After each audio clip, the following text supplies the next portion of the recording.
बंदी छोड़ सतगुरु रामपाल जी परमेश्वर जी की जय हो।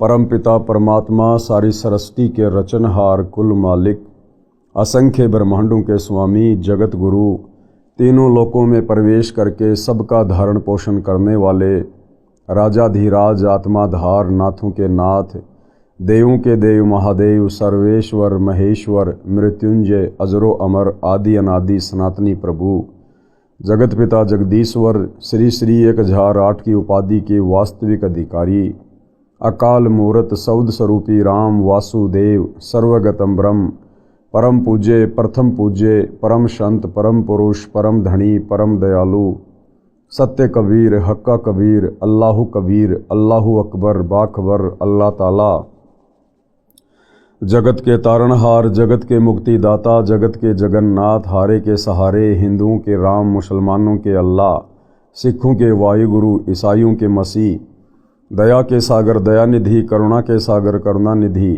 स्वयंभू परिभू संकट मोचन कष्टहरण मंगलकरण दुख भंजन अविगत कबीर निर्विकार निर्विषम परमात्मा अलय अलेख सतगुरु आदि अनादि सतगुरु असली मर्यादा पुरुषोत्तम असली राम असली कृष्ण असली घनश्याम असली मुरारी राजाओं के राजा महाराजाओं के महाराजा शहंशाहों के शहंशाह सम्राटों के सम्राट भगवानों के भगवान अल्लाहों के अल्लाह प्रभुओं के प्रभु मसीहाओं के मसीह सच्चे वाहिगुरु बाबाओं के बाबा पीरों के पीर सेठों के सेठ जगत सेठ सावड़सा सेठ सर्वगुण संपन्न अनंत कोटि कलाओं के स्वामी अनंत कोटि ब्रह्मांडों के नायक योगियों में महायोगी ध्यानियों में महाध्यानी सिद्धों में परम सिद्ध ज्ञानियों में तत्वज्ञानी ब्रह्म ज्ञानी महाज्ञानी परम ज्ञानी सर्वश्रेष्ठ ज्ञानी विज्ञानी युवा कबीर समरथ कबीर असमवात अमित ओजा सच्चे रहनुमा करीम अल्लाह सुभान अल्लाह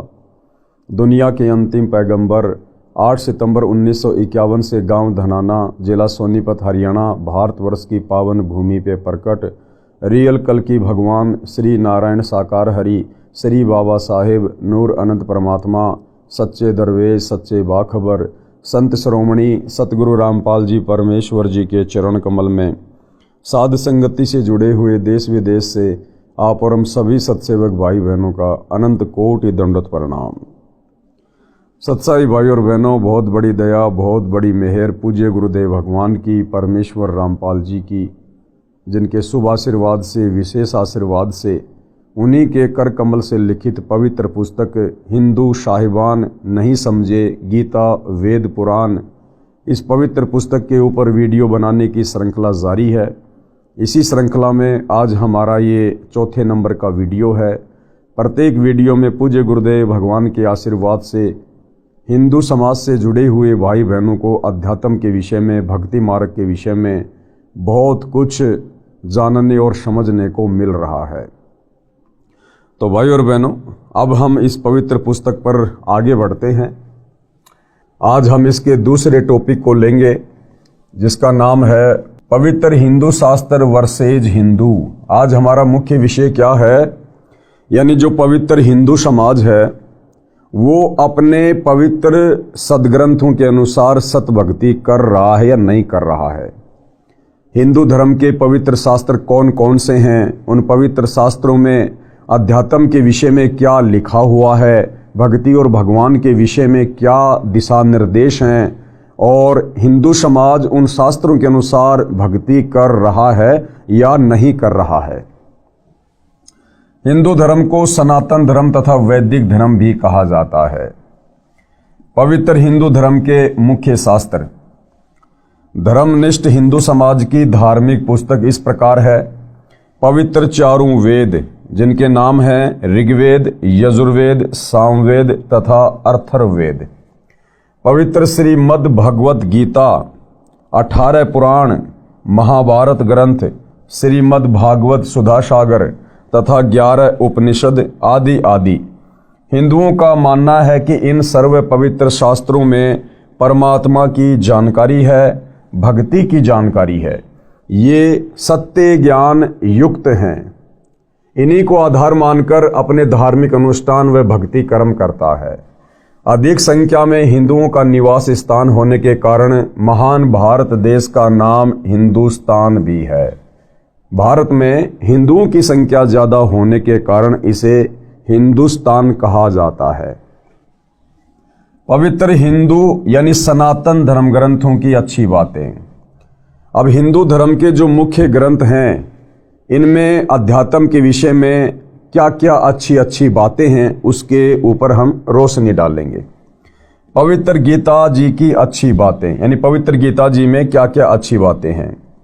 श्रीमद् भगवद गीता अध्याय 16 श्लोक 23-24 में कहा है कि गीता अध्याय 16 श्लोक 23, हे अर्जुन, जो व्यक्ति शास्त्र विधि को त्याग कर अपनी इच्छा से मनमाना आचरण करता है उसको न सुख प्राप्त होता है, न सिद्धि प्राप्त होती है तथा न उसकी गति यानी मुक्ति यानी मोक्ष प्राप्ति होती है। पवित्र गीता जी जो कि हिंदुओं का मुख्य शास्त्र है, गीता जी में गीता का ज्ञान देने वाला भगवान ये ब्रह्म कह रहा है कि हे अर्जुन, जो व्यक्ति शास्त्र विधि को त्याग कर, शास्त्र विधि क्या, जिस धर्म का व्यक्ति जिन शास्त्रों को सत्य मानता है उन शास्त्रों में भक्ति और भगवान के विषय में जो जानकारी है उसके अनुसार साधना ना करके, भक्ति ना करके यदि वो मनमाना आचरण करता है उसको कहते शास्त्र विधि को त्याग कर किया गया मनमाना आचरण। तो क्या कहा गया है कि जो व्यक्ति शास्त्र विधि को त्याग कर अपनी इच्छा से मनमाना आचरण करता है उसको न सुख प्राप्त होता है, न सिद्धि प्राप्त होती है तथा न उसकी गति यानी मुक्ति अर्थात उसका मोक्ष भी नहीं होता है। किनका? जो व्यक्ति अपने धर्म के धर्म ग्रंथों के विपरीत मनमानी साधना करता है। उसके बाद गीता अध्याय 16 श्लोक 24, इससे तेरे लिए अर्जुन कर्तव्य यानी जो साधना करनी चाहिए तथा अकर्तव्य यानी जो साधना कर्म नहीं करने चाहिए उनकी व्यवस्था में शास्त्र ही प्रमाण है, तू शास्त्रोक्त भक्ति कर। उसके बाद भाई और बहनों, गीता अध्याय 16 श्लोक 24 में गीता बोलने वाला भगवान अर्जुन से क्या कह रहा है अध्यात्म को समझाते हुए कि इससे तेरे लिए अर्जुन जो कर्तव्य कर्म है और जो अकर्तव्य कर्म है, यानी कौन सी साधना करनी चाहिए और कौन सी साधना नहीं करनी चाहिए, उसके लिए केवल ये शास्त्र ही प्रमाण है। यानी किसी मनमुखी धर्मगुरु के कहने से या अपने हिसाब से मन कल्पित भक्ति कर्म करने से हमें कोई भी लाभ किसी भी प्रकार का अध्यात्म वाला नहीं होगा। इसलिए साधक ने कौन सी भक्ति करनी चाहिए, कौन सी भक्ति नहीं करनी चाहिए, कौन से मंत्र का जाप करना चाहिए, कौन से धर्म कर्म करने चाहिए, कौन सी यज्ञ करनी चाहिए, ये सारी बातें शास्त्रों में ही लिखी हुई हैं। और शास्त्रों के अनुसार यदि हम धर्म कर्म करेंगे, भक्ति करेंगे, जो कर्तव्य कर्म लिखे हुए हैं, तो हमें उस भक्ति का लाभ मिलेगा। गीता अध्याय 16 श्लोक 24, इससे तेरे लिए अर्जुन कर्तव्य यानी जो साधना करनी चाहिए तथा अकर्तव्य जो साधना यानी भक्ति नहीं करनी चाहिए की व्यवस्था में शास्त्र ही प्रमाण है, तो शास्त्रोक्त भक्ति कर, यानी शास्त्रों के अंदर लिखी हुई भक्ति कर। उसके बाद गीता अध्याय 4 श्लोक 5, गीता अध्याय 2 श्लोक 12, गीता अध्याय 10 श्लोक 2 में कहा है कि हे अर्जुन, तेरे और मेरे बहुत जन्म हो चुके हैं। कौन कह रहा है? गीता का ज्ञान देने वाला भगवान ये ब्रह्म, कि अर्जुन तेरे और मेरे बहुत जन्म हो चुके हैं, तू नहीं जानता, मैं जानता हूं। तू, मैं और ये राजा लोग जो महाभारत के युद्ध में लड़ाई करने के लिए खड़े हुए थे। तो गीता ज्ञान देने वाला भगवान ब्रह्म क्या कह रहा है कि अर्जुन तू और मैं यानी ब्रह्म और ये राजा लोग पहले भी जन्मे थे और आगे भी जन्मेंगे। यानी गीता ज्ञान देने वाला भगवान स्पष्ट कर रहा है कि अर्जुन तू भी जन्म मरण में, मैं भी जन्म मरण में, और इस महाभारत के युद्ध में जितने भी प्राणी हैं, सैनिक हैं, ये राजा है, ये भी जन्म और मरण में, तुम्हारे भी जन्म और मरण होते हैं और मैं भी जन्म और मरण में हूं। कौन कह रहा है? गीता का ज्ञान देने वाला भगवान। हिंदू धर्म से जुड़े भाई बहन गीता ज्ञान दाता को सर्वश्रेष्ठ परमात्मा मानते हैं अपनी आदि अधूरी आध्यात्मिक जानकारी के चलते। कुछ कहते हैं कि श्री कृष्ण जी ने गीता जी का ज्ञान दिया। जब गहराई में जाएंगे तो पता चलेगा कि श्री कृष्ण जी के शरीर में प्रेत की तरह प्रवेश करके इस काल ब्रह्म ने, जो ब्रह्मा विष्णु महेश का पिता है, दुर्गा का पति है, इसने गीता का ज्ञान दिया। तो भाइयों और बहनों, आप जिसको भी मानते हैं वो स्वयं स्पष्ट कर रहा है अर्जुन को ज्ञान सुनाते समय कि भाई तेरे और मेरे बहुत जन्म हो चुके हैं, तू नहीं जानता, मैं जानता हूं। यानी गीता का ज्ञान देने वाला भगवान भी जन्म और मरण में है। उसके पास पूर्ण मुक्ति का साधन नहीं है, रास्ता नहीं है। अगर होता तो सबसे पहले वो अपने जन्म और मरण को समाप्त करता। तो जो गीता ज्ञान देने वाला भगवान स्वयं जन्म और मरण में है, तो भला उसकी भक्ति करने से हम साधकों का जन्म और मरण का ये भयंकर रोग भला कैसे समाप्त हो सकता है। अर्थात गीता का ज्ञान देने वाला भगवान कंप्लीट भगवान नहीं है। आगे क्या कह रहा है गीता ज्ञान दाता? मेरी उत्पत्ति को यानी मेरे जन्म लेने की प्रक्रिया को ऋषिजन व देवतागण नहीं जानते। क्यों नहीं जानते? क्योंकि ये ऋषिजन और देवतागण ये सारे इस ब्रह्म से उत्पन्न हैं, इस ब्रह्म के अंडर में हैं, इस ब्रह्म के कंट्रोल में हैं। इसलिए ये ऋषिगण और ये देवतागण उस ब्रह्म के विषय में भली भांति नहीं जानते हैं। मेरी उत्पत्ति को ऋषिजन व देवतागण नहीं जानते क्योंकि ये मेरे से उत्पन्न हुए हैं। स्पष्ट है कि गीता ज्ञान कहने वाला नाशवान है। अब भाई और बहनों, गुरुदेव सत्संग में बताते हैं कि बाप की उत्पत्ति को बेटा बेटी नहीं बता सकते, बाप की डेट ऑफ बर्थ बेटा बेटी नहीं बता सकते। बाप की डेट ऑफ बर्थ को, उसके जन्म को, उसकी उत्पत्ति को दादाजी बताता है। तो इसी प्रकार 21 ब्रह्मांड में ये जितने भी देवी देवता हैं, साधु संत महात्मा हैं, ऋषि हैं, साधक हैं, ये सब इस काल से उत्पन्न है, इस ब्रह्म से उत्पन्न है। गीता ज्ञान दाता ब्रह्म से उत्पन्न है। इसलिए काल की उत्पत्ति के विषय में इनको स्पष्ट ज्ञान नहीं है। लेकिन वो परम अक्षर ब्रह्म कबीर देव सत्य पुरुष जो सतलोक में रहता है, वो सबका दादा है, सबका दादा। इसलिए उन्होंने आकर 650 साल पहले बनारस के काशी में कबीर दास नाम से उन्होंने सबकी उत्पत्ति, जन्म और मरण के विषय में कबीर सागर में यानी सूक्ष्म वेद 5वें वेद में बिल्कुल क्लियर करवा दिया। और आज भाई और बहनों, कबीर सागर में लिखे उस गूढ़ ज्ञान को सतगुरु रामपाल जी, जो कि तत्वदर्शी संत की भूमिका कर रहे हैं, आज इन्होंने बिल्कुल क्लियर कर दिया है कि ब्रह्मा विष्णु महेश की जन्म मृत्यु कैसे होती है, ये अविनाशी हैं या नाशवान हैं, इनके पिताजी ब्रह्म ये नाशवान है या अविनाशी है, इसका जन्म मरण कैसे होता है, क्या इसकी प्रक्रिया है, सब कुछ आज सतगुरु रामपाल जी ने गीता जी को पढ़ाते हुए क्लियर कर दिया है। गीता अध्याय 2 श्लोक 17, गीता अध्याय 15 श्लोक 17 में कहा है कि हे अर्जुन, अविनाशी तो उसको जान जिसे मारने में कोई सक्षम नहीं है। यानी गीता ज्ञान देने वाला ये ब्रह्म काल भगवान ये स्वयं स्वीकार कर रहा है कि अर्जुन, अविनाशी तो उसको जान। अविनाशी कौन? जिसको मारने में कोई भी सक्षम ना हो। कि अविनाशी तो उसको जान जिसे मारने में कोई सक्षम नहीं है। तो गीता का ज्ञान देने वाला ये भगवान ब्रह्म अपने से अन्य किसी और परमात्मा को अविनाशी कह रहा है। अर्थात गीता ज्ञान देता सुप्रीम गॉड नहीं है। हे अर्जुन, अविनाशी तो उसको जान जिसे मारने में कोई सक्षम नहीं है, जिससे सारा संसार व्याप्त है। यानी जिस परम अक्षर ब्रह्म ने, अविनाशी कबीर ने सारी सृष्टि को रचा है, यानी जिसने संसार की उत्पत्ति की है, जो तीनों लोकों में प्रवेश करके सबका धारण पोषण करता है, परमात्मा कहा जाता है। यानी असल में तो परमात्मा वो है जो तीनों लोकों में प्रवेश करके सबका धारण पोषण करता है।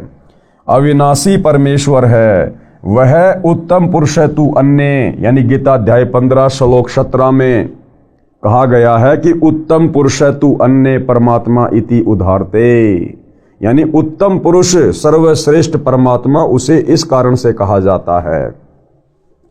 पुरुषोत्तम यानी समर्थ श्रेष्ठ परमात्मा तो मेरे से अन्य ही है। कौन कह रहा है? गीता का ज्ञान देने वाला कह रहा कि समर्थ श्रेष्ठ परमात्मा तो मेरे से अन्य है। जो परमात्मा कहलाता है वह अविनाशी परमेश्वर है। गीता अध्याय 18 श्लोक 62 में गीता ज्ञान देने वाले ने कहा है कि हे भारत यानी हे अर्जुन, तू सर्वभाव से, सर्वभाव का मतलब है तन मन धन से, मन कर्म वचन से केवल एक इष्ट की पूजा करना, एक परमेश्वर की पूजा करना, किसी अन्य का शोपन में भी भाव पैदा ना करना, उसको कहते हैं सर्वभाव। कि हे अर्जुन, तू सर्वभाव से उस परमेश्वर यानी परम अक्षर ब्रह्म की शरण में जा। गीता ज्ञानदाता ने ये बात कहकर गीता अध्याय 18 श्लोक 62 में कि हे भारत, हे अर्जुन, तू सर्वभाव से उस परमेश्वर की शरण में जा, अर्थात तू मेरी भक्ति को भी छोड़ दे। यानी गीता ज्ञान देने वाले ब्रह्म ने अपनी भक्ति के विषय में भी अर्जुन को कह दिया कि तू मेरी भक्ति भी छोड़ दे और तू सर्वभाव से उस परम अक्षर ब्रह्म की शरण में जा, उस सत्य पुरुष की शरण में जा। तब तेरी पूर्ण मुक्ति होगी, तेरा पूर्ण मोक्ष होगा, जन्म और मरण से तेरा सदा के लिए छुटकारा होगा। तो विशेषकर हिंदू समाज से जुड़े भाई बहनों को विचार करना चाहिए कि हम जिस गीता ज्ञान देने वाले भगवान को सर्वश्रेष्ठ भगवान मानकर पूज रहे हैं, और भाई और बहनों 99% हिंदू समाज तो केवल श्री कृष्ण जी को ही गीता का ज्ञान देने वाला भगवान मानता है, जबकि असल में गीता का ज्ञान देने वाला श्री कृष्ण नहीं। श्री कृष्ण के तो मात्र शरीर को प्रयोग में लिया गया, खड़ा श्री कृष्ण दिखाई दे रहा था, लेकिन शक्ति काल ब्रह्म की काम कर रही थी। वो प्रेत की तरह श्री कृष्ण जी के शरीर को यूज करते हुए गीता जी का ज्ञान बोल रहा था। तो गीता ज्ञान देने वाले भगवान ने भी क्लियर कर दिया कि भाई अर्जुन, मेरी भी भक्ति छोड़ दे, मेरी भक्ति से भी पूर्ण मुक्ति नहीं है। अगर तुझे पूर्ण मोक्ष चाहिए तो सर्वभाव से, मन कर्म वचन से उस परम अक्षर ब्रह्म की शरण में जा। और उसकी शरण में कैसे जाया जाएगा? गीता अध्याय 4 श्लोक 34 में कहा है कि उसके लिए तू तत्वदर्शी संत की शरण में जा, और जैसा वो तत्वदर्शी संत तुझे अध्यात्म के विषय में उपदेश दे, उनके वचन में रहकर, उनकी मर्यादाओं में रहकर भक्ति कर, तब तुझे इस 21 ब्रह्मांड से पूर्ण मुक्ति मिलेगी। गीता अध्याय 18 श्लोक 62 में गीता ज्ञान देने वाले ने कहा है कि हे भारत, तू सर्वभाव से उस परमेश्वर यानी परम अक्षर ब्रह्म की शरण में जा। उसकी कृपा से परम शांति को तथा शाश्वतम स्थानम अर्थात सनातन परम धाम यानी अविनाशी लोक, कौन सा? सत्य लोक को प्राप्त होगा। भाई और बहनों, परम शांति उसी समय हो सकती है जब हमारा जन्म और मरण का झंझट समाप्त हो जाए। यदि हम जन्म और मरण में हैं, हमें कभी सौपन में भी 21 ब्रह्मांड में इस काल के लोक में परम शांति नहीं हो सकती है। जिस परमेश्वर की शरण में जाने को कहा है उसके विषय में गीता अध्याय 8 श्लोक 1, 3, 8, 9, 10, 20, 22, गीता अध्याय 15 श्लोक 17 में इस प्रकार कहा है। क्या कहा है? अर्जुन ने गीता अध्याय 8 श्लोक 1 में प्रश्न किया कि आपने गीता अध्याय 7 श्लोक 29 में जिस तत्व ब्रह्म के विषय में कहा है वह तत्व ब्रह्म क्या है? यानी गीता ज्ञान देने वाले काल ब्रह्म ने अर्जुन से गीता अध्याय 7 श्लोक नंबर 29 में अपने से अन्य किसी दूसरे परमात्मा की, भगवान की, तत्व ब्रह्म की बात कही थी। तो अर्जुन पूछता है कि वो तत्व ब्रह्म क्या है, मुझे उसके विषय में जानकारी दे कि वो तत्व ब्रह्म क्या है। अर्जुन ने गीता अध्याय 8 श्लोक 1 में प्रश्न किया कि आपने गीता अध्याय 7 श्लोक 29 में जिस तत्व ब्रह्म के विषय में कहा है वह तत्व ब्रह्म क्या है, यानी सर्वश्रेष्ठ परमात्मा क्या है। तो गीता अध्याय 8 श्लोक 3 में गीता ज्ञान देने वाले भगवान ने उत्तर दिया कि वह परम अक्षर ब्रह्म है। कौन है? वह परम अक्षर ब्रह्म यानी सत्य पुरुष कबीर देव है। उसी के विषय में श्लोक 8, 9, 10, 20 व 22 में कहा है कि जो तत्व ब्रह्म यानी परम अक्षर ब्रह्म की भक्ति करता है वह उसी को प्राप्त होता है। जो तत्व ब्रह्म की भक्ति करता है वो अंत समय में शरीर छोड़ने के बाद उसी को प्राप्त होता है, उसी के लोक में जाता है, सत्य लोक में। वह उत्तम पुरुष है तू अन्य, यानी पुरुषोत्तम तो मेरे से अन्य है। गीता अध्याय 15 श्लोक नंबर 17 में गीता का ज्ञान देने वाला भगवान अपने से अन्य सर्वश्रेष्ठ परमात्मा के विषय में कह रहा है कि उत्तम पुरुष तू अन्य परमात्मा इति उदाहरत ये लोग तरम अवश्य विभर्ति अवय ईश्वर है। कि वास्तव में परमात्मा कहने के लायक तो वही है। पुरुषोत्तम तो मेरे से अन्य है, वह परमात्मा कहा जाता है, यानी वास्तव में उसी को परमात्मा कहा जा सकता है। भगवान कहलाने के योग्य वही है जो तीनों लोकों में प्रवेश करके सबका धारण पोषण करता है, यानी पूरी सृष्टि के जीवों का जो धारण पोषण करता है वास्तव में वही पुरुषोत्तम कहलाने के योग्य है। अविनाशी परमेश्वर है, यानी कभी उसका विनाश नहीं होता है। और अपने विषय में गीता ज्ञान देने वाला भगवान क्या कह रहा है? अपने विषय में गीता ज्ञान दाता ने इस प्रकार कहा है। गीता अध्याय 8 श्लोक 5 व 7 में कहा है कि जो मेरी भक्ति करेगा वह मुझे प्राप्त होगा। ये गीता ज्ञान देने वाला काल ब्रह्म अपने विषय में क्या कह रहा है? गीता अध्याय 8 श्लोक 5 व 7 में कि जो मेरी भक्ति करेगा वह मुझे प्राप्त होगा। और ये कहाँ रहता है? ब्रह्मलोक में। और ब्रह्मलोक भी विनाश में आता है। ब्रह्मलोक में गए प्राणी का भी जन्म और मरण समाप्त नहीं होता है। जब इस ब्रह्म का ही जन्म मरण समाप्त नहीं है तो इसकी भक्ति करके ब्रह्मलोक में जाने वाले का भला कैसे जन्म और मरण का रोग समाप्त हो सकता है? तो ये स्वयं स्वीकार कर रहा है। भाई और बहनों, ये गीता के अध्याय और श्लोक सतगुरु रामपाल जी ने नहीं लिखे हैं जो हमें किसी प्रकार की शंका हो। 5,500 वर्ष पहले महाभारत के समय कुरुक्षेत्र के मैदान में ये गीता जी का ज्ञान बोला गया था। महर्षि वेद व्यास जी ने इसको लिखा है, लिपिबद्ध किया है। और हमारे आचार्य शंकराचार्य धर्मगुरु वर्षों से इसको पढ़ते आ रहे हैं, समाज को पढ़ाते आ रहे हैं। लेकिन इनमें क्या सच्चाई लिखी हुई थी आज तक ना हमारे धर्मगुरु समझ पाए थे और ना आम समाज में वो इस सच्चाई को बता पाए, जिस कारण से पूरा हिंदू समाज भक्ति और भगवान के नाम पर भ्रमित होकर और गीता अध्याय 16 श्लोक नंबर 23 और 24 के अनुसार मनमानी साधना कर रहा है, मनमाना आचरण कर रहा है। जिस मनमानी साधना को करने के चलते साधक को ना कोई सुख हो सकता, ना कोई सिद्धि प्राप्त हो सकती है और ना उसकी मुक्ति हो सकती है। अपने विषय में गीता ज्ञान देने वाले ने इस प्रकार कहा है। गीता अध्याय 8 श्लोक 5 व 7 में कहा है कि जो मेरी भक्ति करेगा वह मुझे प्राप्त होगा। युद्ध भी कर, मेरा सुमरण भी कर, यानी कार्य भी कर और मेरी भक्ति भी कर।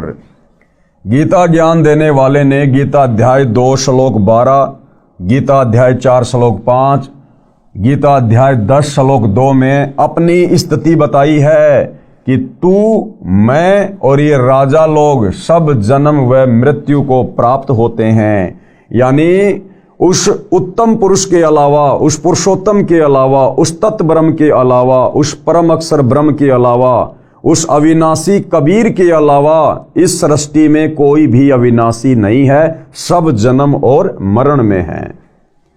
तेरे व मेरे अनेकों जन्म हो चुके हैं। स्पष्ट है कि गीता ज्ञान कहने वाला नाशवान भगवान है, अविनाशी नहीं है, जिसको हिंदू समाज परमात्मा मान के पूज रहा है नादानी में। आगे भाई और बहनों, ये पवित्र ग्रंथ हमें क्या शिक्षा दे रहा है? गीता शास्त्र में पितर व भूत पूजा, देवताओं की पूजा निषेध कही गई है। यानी पवित्र गीता जी में भूत पूजा यानी श्राद्ध निकालना, हम अपने पूर्वजों के जो श्राद्ध निकालते हैं या निकाला करते थे, ये श्राद्ध निकालना भूत पूजा में आता है। क्योंकि हमारे पूर्वज शास्त्र विरुद्ध साधना करने के चलते मरने के बाद में वो भूत योनि को प्राप्त हो गए, और पीछे से हमारे धर्म गुरुओं ने उनके श्राद्ध निकलवा कर और पाखंड पूजा शुरू करवा दी। तो हमारे पूर्वज शास्त्र विधि को त्याग के मनमाना आचरण करने के चलते भूत बने हुए हैं, और हमसे हमारे धर्म गुरु उनकी पूजा करवा कर, उनके श्राद्ध निकलवा कर हमें भी भूत की योनि में जाने के लिए तैयार कर रहे हैं। लेकिन भाइयों और बहनों, धन्यवाद करो सतगुरु रामपाल जी परमेश्वर जी का, जिन्होंने समय पर आकर हम आत्माओं को संभाल लिया, हमारे को सत्य साधना देकर और नरक में जाने से, भूत योनि प्राप्त होने से, पितृ योनि में जाने से उन्होंने हमें बचा लिया, और आज उन्होंने हमें शास्त्र अनुकूल सत्य साधना दे दी, जिससे हमारी आत्मा का कल्याण होगा। गीता शास्त्र में पितर व भूत पूजा, देवताओं की पूजा निषेध कही है। व्रत करना व्यर्थ कहा गया है। कर्म संन्यास गलत कहा है। कर्म करते करते भक्ति करना उत्तम बताया है। इसका प्रमाण कहाँ है? गीता अध्याय 9 श्लोक 25, गीता अध्याय 7 श्लोक 12, 15, 20 व 23, गीता अध्याय 6 श्लोक 16, गीता अध्याय 5 श्लोक 2 व 6, गीता अध्याय 3 श्लोक 4 व 9 में देवताओं की पूजा करना, पितरों की पूजा करना, श्राद्ध निकालना, भूतों की पूजा करना, ये गीता जी में स्पष्ट रूप से मना किया गया है। और उसके बावजूद भी हम लोग हमारे भ्रमित धर्मगुरुओं के कहने से, संत महंतों के कहने से हम पवित्र ग्रंथ गीता जी के विपरीत साधना कर रहे हैं। तो भाइयों और बहनों, हमारा अंत क्या होगा, कैसा होगा, और हमें कौन सी गति प्राप्त होगी शास्त्र विरुद्ध साधना करने के चलते, अब आप धीरे धीरे इन बातों को समझ रहे होंगे। उसके बाद भाइयों और बहनों, हिंदुओं के जो पवित्र वेद हैं, उन वेदों में अध्यात्म के विषय में, भक्ति मार्ग के विषय में क्या क्या अच्छी बातें हैं, उनके ऊपर भी गुरुदेव भगवान प्रकाश डाल रहे हैं अपने कर कमल से इस पवित्र पुस्तक में। पवित्र वेदों की अच्छी बातें। परमात्मा सबसे ऊपर के लोक में विराजमान है, यानी बैठा है। हमारे वेद गवाही दे रहे हैं कि परमात्मा साकार है, मनुष्य के जैसा है, और परमात्मा ऊपर सतलोक में तख्त पर, सिंहासन पर विराजमान है। और हमारे भ्रमित धर्मगुरुओं ने तत्व ज्ञान के अभाव में हमें केवल परमात्मा के विषय में यही बताया कि परमात्मा निराकार है, परमात्मा साकार नहीं है, परमात्मा दिखाई नहीं देता है। क्यों? क्योंकि भाइयों और बहनों, हमारे भ्रमित धर्म गुरु सदियों से शास्त्र विधि को त्याग कर मनमानी साधना करते हुए आ रहे हैं, और उस मनमानी साधना के करने के चलते उन्हें वो उपलब्धि प्राप्त नहीं हुई जिससे उनकी दिव्य दृष्टि खुलती, या उनका ज्ञान योग खुलता, या उन्हें वेदों और गीता में लिखे हुए सत्य ज्ञान के सार का पता चलता। तो जब हमारे धर्मगुरु खुद ही भक्ति और भगवान को लेकर भ्रमित थे, तो बोला हमें वो कहाँ से हमारे पवित्र सदग्रंथों में लिखी गई अच्छी अच्छी बातों की जानकारी देते। लेकिन वर्तमान में हमारा परम सौभाग्य जो सतगुरु रामपाल जी के आशीर्वाद से हमें ये सत्य जानकारी प्राप्त हो रही है। पवित्र वेदों की अच्छी बातें। परमात्मा सबसे ऊपर के लोक में विराजमान है, यानी बैठा है। वह राजा के समान दिखाई देता है। अब राजा कैसा होता है भाइयों और बहनों? राजा इंसान होता है, तो परमात्मा भी हमारे जैसा है, क्योंकि हम उस परमात्मा के बच्चे हैं, उसके अंश हैं। उस परमेश्वर ने हम सबको उत्पन्न किया है। वो परमात्मा हमारे जैसा, हम उस परमात्मा के जैसे, यानी हम साकार हैं, वो परमात्मा भी साकार है। वह राजा के समान दिखाई देता है, यानी सिंहासन पर बैठा है, सिर के ऊपर मुकुट है, सफेद छत्र है, और नराकार है। एक होता है निराकार और एक होता है नराकार। नराकार का मतलब होता है नर प्लस आकार। नर यानी इंसान, मनुष्य, और आकार यानी उसकी छवि, यानी वो परमात्मा मनुष्य के समान है, नराकार है, और एक होता निराकार, निर्पलस आकार, यानी जिसका कोई आकार नहीं है। तो हमारे धर्मगुरुओं ने हमें बताया कि परमात्मा निराकार है, जबकि आज सतगुरु रामपाल जी वेदों से, गीता जी से क्लियर कर रहे हैं कि परमात्मा निराकार नहीं बल्कि नराकार है, नर आकार में है, मनुष्य दृश्य है, साकार है। परमात्मा ऊपर के लोक से गति करके यानी चलकर पृथ्वी पर आता है, अच्छी आत्माओं को मिलता है, उनके संकटों को समाप्त करता है। अब वो परमात्मा कैसे आता है भाइयों और बहनों? वो परमात्मा मनुष्य शरीर धारण करके आता है, एक मनुष्य के बच्चे की लीला करता है। जैसा कि वेदों में लिखा हुआ है कि वो परमात्मा प्रत्येक युग में शिशु रूप धारण करके किसी तालाब में विकसित कमल के फूल के ऊपर प्रकट होता है, और वहां से उस परमेश्वर को एक निसंतान दंपत्ति अपने घर उठाकर ले जाते हैं, और उनकी जो परवरिश होती है, उनका जो पालन पोषण होता है, वो कवारी गायों के दूध से होता है। ऐसी लीला वो कबीर परमात्मा, वो परम अक्षर ब्रह्म, सत्य पुरुष, उत्तम पुरुष प्रत्येक युग में करता है। ये प्रमाण बना के छोड़ देता है कि जब वो भक्ति युग आएगा आगे चलकर, कलयुग की पिछली पीढ़ी वाला, उस समय वेदों में लिखी हुई इन बातों को पढ़कर और कब कब उस परमात्मा ने इस प्रकार की लीलाएं की, उन समस्त घटनाओं को देखकर भगवान को पहचानने में देर नहीं करेंगी। तो भाइयों और बहनों, वेदों में परमात्मा के प्रकट होने की जो लीलाएं लिखी हुई हैं, उन लीलाओं के अंतर्गत केवल कबीर परमात्मा ही फिट बैठते हैं, ना श्री रामचंद्र जी फिट बैठते हैं, क्योंकि रामचंद्र जी किसी तालाब में विकसित कमल के फूल पर शिशु रूप में प्रकट नहीं हुए, वे तो कौशल्या के गर्भ से जन्मे थे। द्वापर में श्री कृष्ण जी भी देवकी के गर्भ से जन्मे थे। तो वेदों में परमेश्वर के प्रकट होने के विषय में जो निशानी है, जो सबूत हैं, वो केवल कबीर परमेश्वर जी के ऊपर फिट बैठते हैं। तो आप और हमें समझने में बड़ी आसानी होगी कि वास्तव में अविनाशी परमेश्वर कौन है। परमात्मा ऊपर के लोक से गति करके यानी चलकर पृथ्वी पर आता है, अच्छी आत्माओं को मिलता है, उनके संकटों को समाप्त करता है, उनके संकटों का मर्दन करता है, उन्हें सुख प्रदान करता है। और क्या करता है परमात्मा?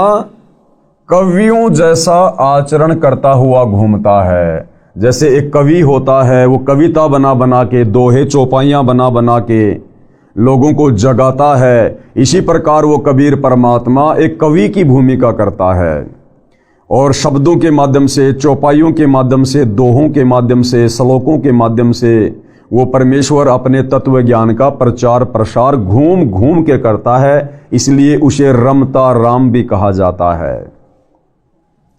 कवियों जैसा आचरण करता हुआ घूमता है, अपने मुख कमल से वाणी बोलकर भक्ति करने के लिए प्रेरणा करता है, और भक्ति के गुप्त नामों यानी मंत्रों का आविष्कार करता है। भक्ति के गुप्त मंत्रों का आविष्कार वो कबीर परमात्मा, परम अक्षर ब्रह्म, सत्य पुरुष जब सतलोक से चलकर पृथ्वी पर प्रकट होता है, उस समय भक्ति के गुप्त मंत्रों का आविष्कार करता है।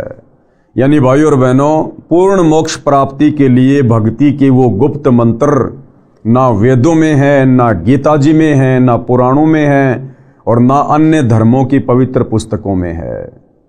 उन गुप्त मंत्रों का आविष्कार यानी सार नाम का, सार शब्द का आविष्कार वो परमेश्वर स्वयं करता है, जब वो तत्वदर्शी संत के रूप में धरती पर प्रकट होकर अपने ज्ञान का प्रचार प्रसार करता है। तो इससे सिद्ध हुआ कि वर्तमान में पूर्ण मुक्ति के वो मोक्ष मंत्र केवल तत्वदर्शी संत सतगुरु रामपाल जी के पास हैं। अन्य यहाँ के किसी भी आचार्य शंकराचार्य को तो छोड़िए, ब्रह्मा विष्णु महेश और 21 ब्रह्मांड के स्वामी, ये गीता ज्ञान देने वाले काल ब्रह्म के पास भी नहीं है।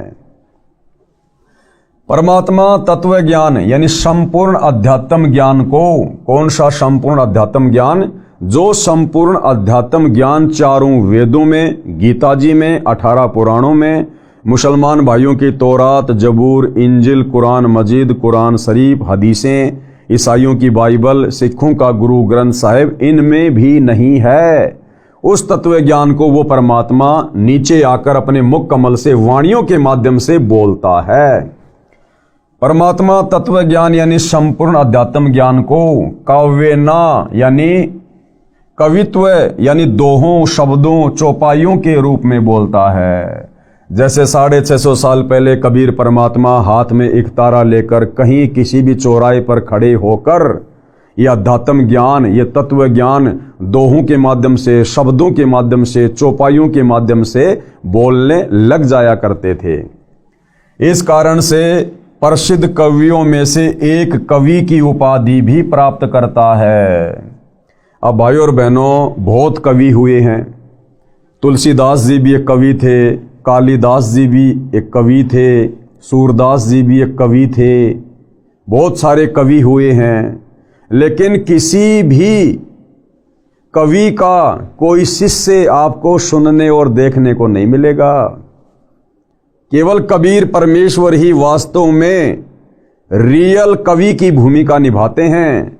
और 650 साल पहले उस परमेश्वर के 64 लाख शिष्य थे, अन्यथा अन्य किसी भी कवि के आपको कोई भी शिष्य सुनने और देखने को नहीं मिलेंगे।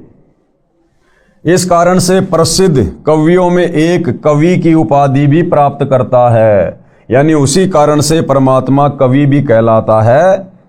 कौन से कारण से? अपने तत्व ज्ञान को ऊंची आवाज में बोल बोल के दोहों, चौपाइयों, शब्दों के माध्यम से सुनाने के कारण उस परमेश्वर को कवि की उपाधि भी दी गई है। अब भाइयों और बहनों, वो कबीर परमेश्वर कैसे 3 प्रकार से लीला करता है, सतलोक से चलकर इस पृथ्वी लोक पर प्रकट होने की, यहां आने की। कौन कौन सी वो 3 लीलाएं हैं जिनको आधार बनाकर परमात्मा इस पृथ्वी पर प्रकट होकर अपने ज्ञान का प्रचार करता है। परमेश्वर 3 प्रकार की लीला करता है। सबसे पहले, प्रत्येक युग में अपने लोक से सशरीर आकर किसी सरोवर में कमल के फूल पर नवजात शिशु के रूप में विराजमान होता है। उस शिशु की परवरिश यानी पोषण की लीला कवारी गायों द्वारा होती है। बड़ा होकर तत्व ज्ञान प्रचार करता है।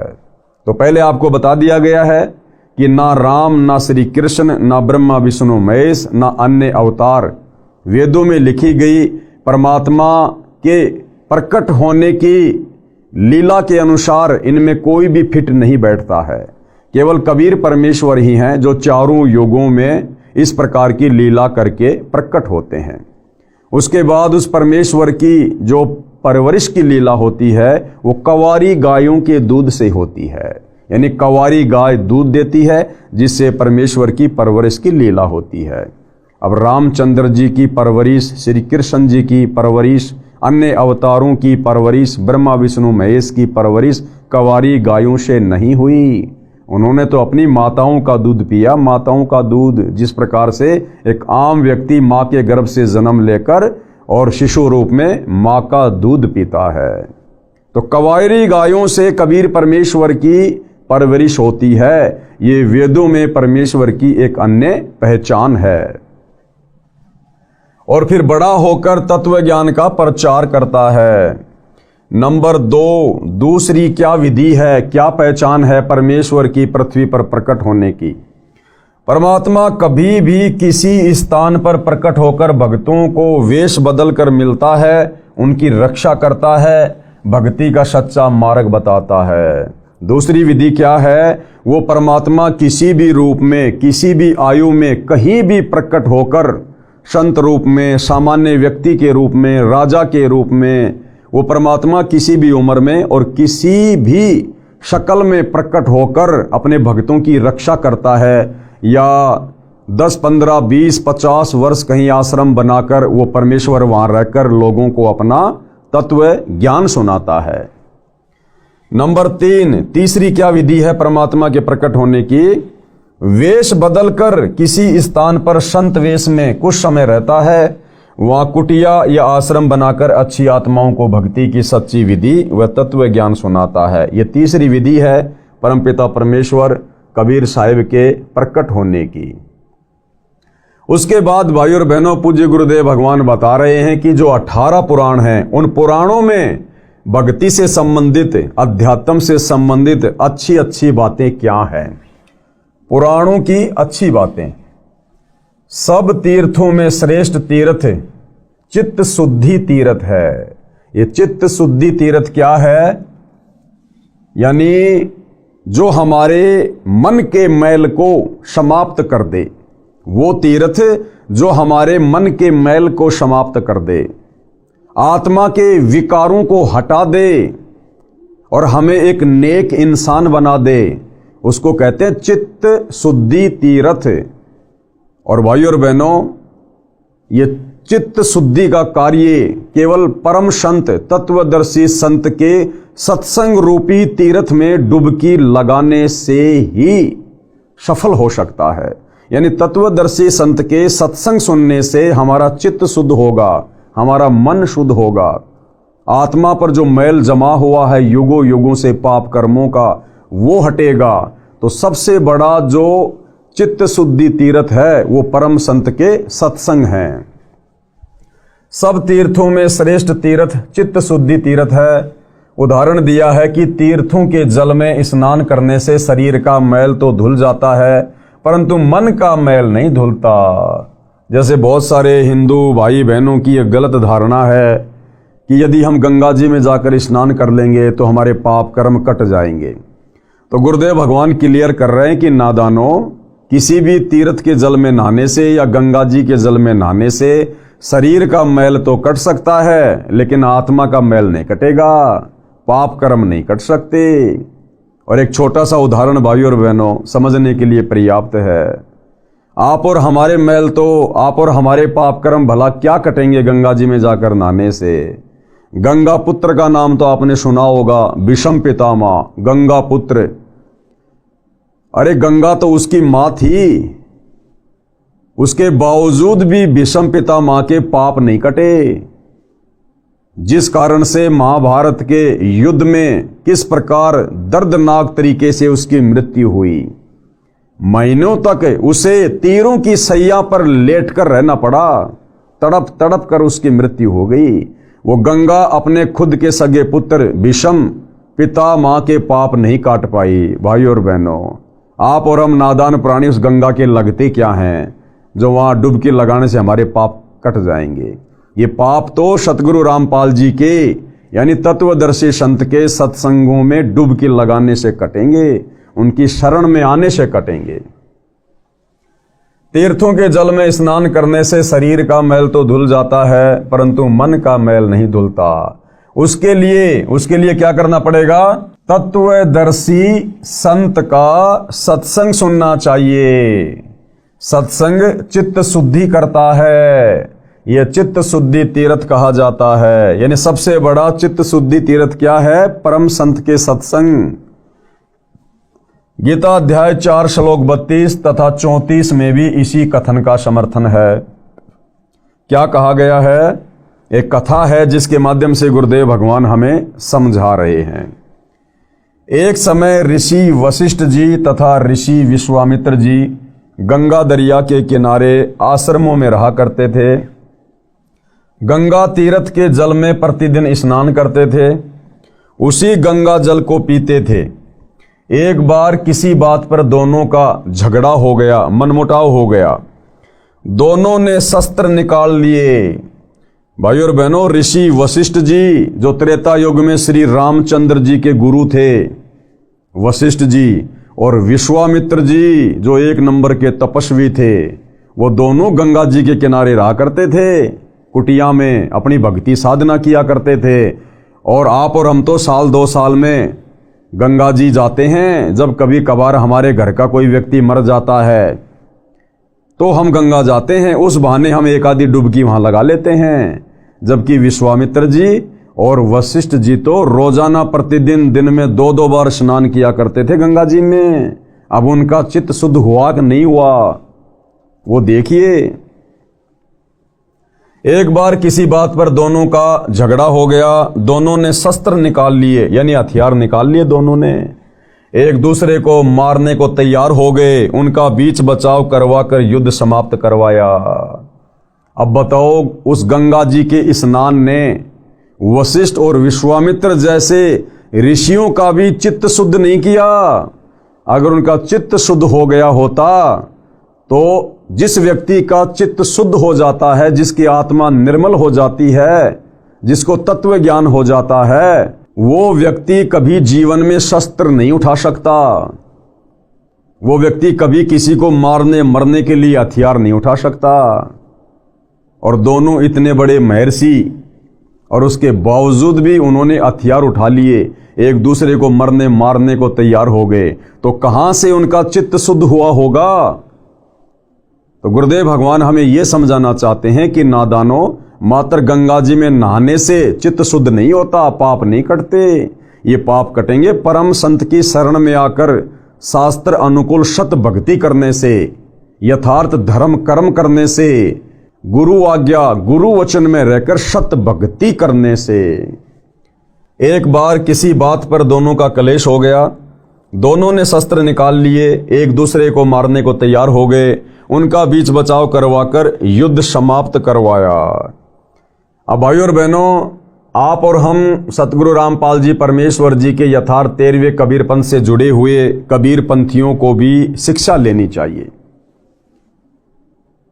आज सतगुरु रामपाल जी परमेश्वर जी अपने मिशन के तहत सन 2014 से वर्तमान समय 2025 तक हिसार जेल में बैठे हुए हैं।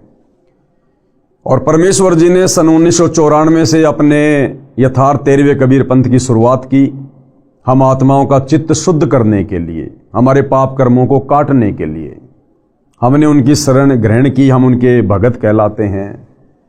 लेकिन भाइयों और बहनों, वर्तमान 2025 तक कितनी आत्माओं का चित्त शुद्ध हो पाया है?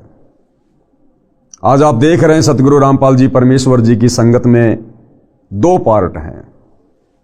एक सतलोक आश्रम मैनेजमेंट हरियाणा और दूसरा साध संगति से जुड़े हुए सत्सेवक भाई बहन। आज केवल साध संगति से जुड़े सत्सेवक भाई बहनों का ही चित्त शुद्ध हो पाया है, क्योंकि हमने परम संत के सत्संगों को चित्त शुद्धि की दृष्टि से सुना है, समझा है और उन पर अमल किया है।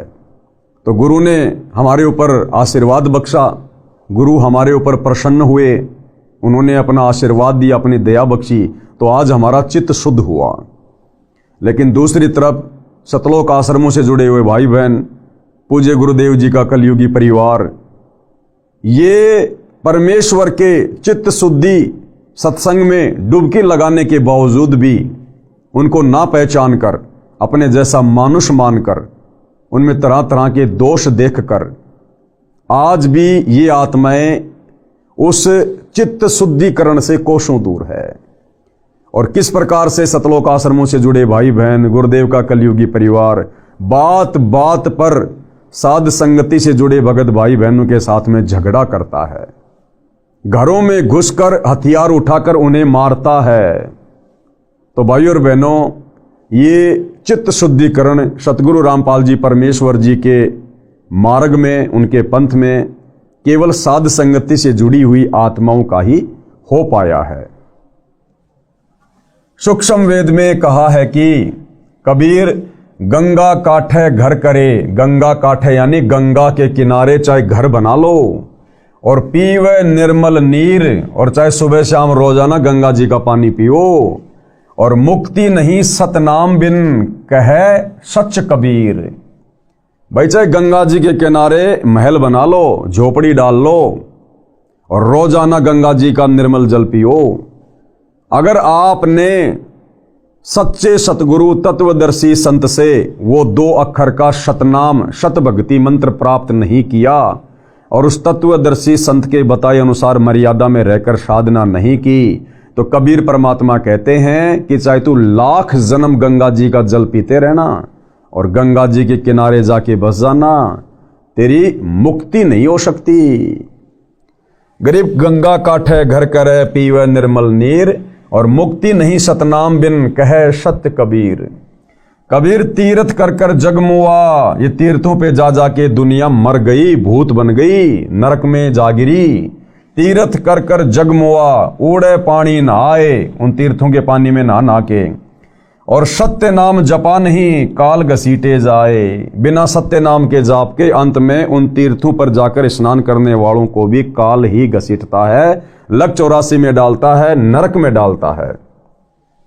अब गुरुदेव भगवान इस चौपाई का अर्थ कर रहे हैं, अर्थात गंगा नदी के किनारे निवास करें, मोक्षदायिनी मानकर तथा गंगा का निर्मल पानी पीते हैं, परंतु भक्ति के सत्य शास्त्र प्रमाणित नाम बिना मोक्ष संभव नहीं है।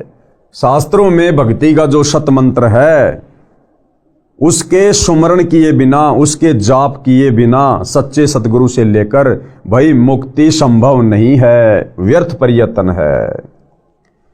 उसके बाद गुरुदेव भगवान हमें क्या बताते हैं?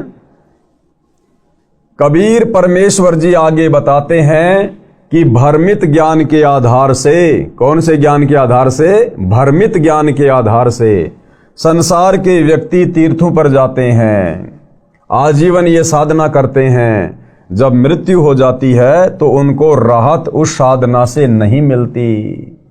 आप देखते हो भाई और बहनों, ऐसे अच्छे अच्छे भगत, अच्छे अच्छे साधक जो शास्त्र विधि को त्याग के मनमानी साधना करते हैं, पूजा पाठ करते हैं बहुत ज्यादा, और अंत में उनकी ऐसी दुर्गति से मृत्यु होती है, कोई उनकी टेक केयर करने वाला भी नहीं होता, हॉस्पिटलों में सड़ सड़ के मरते हैं।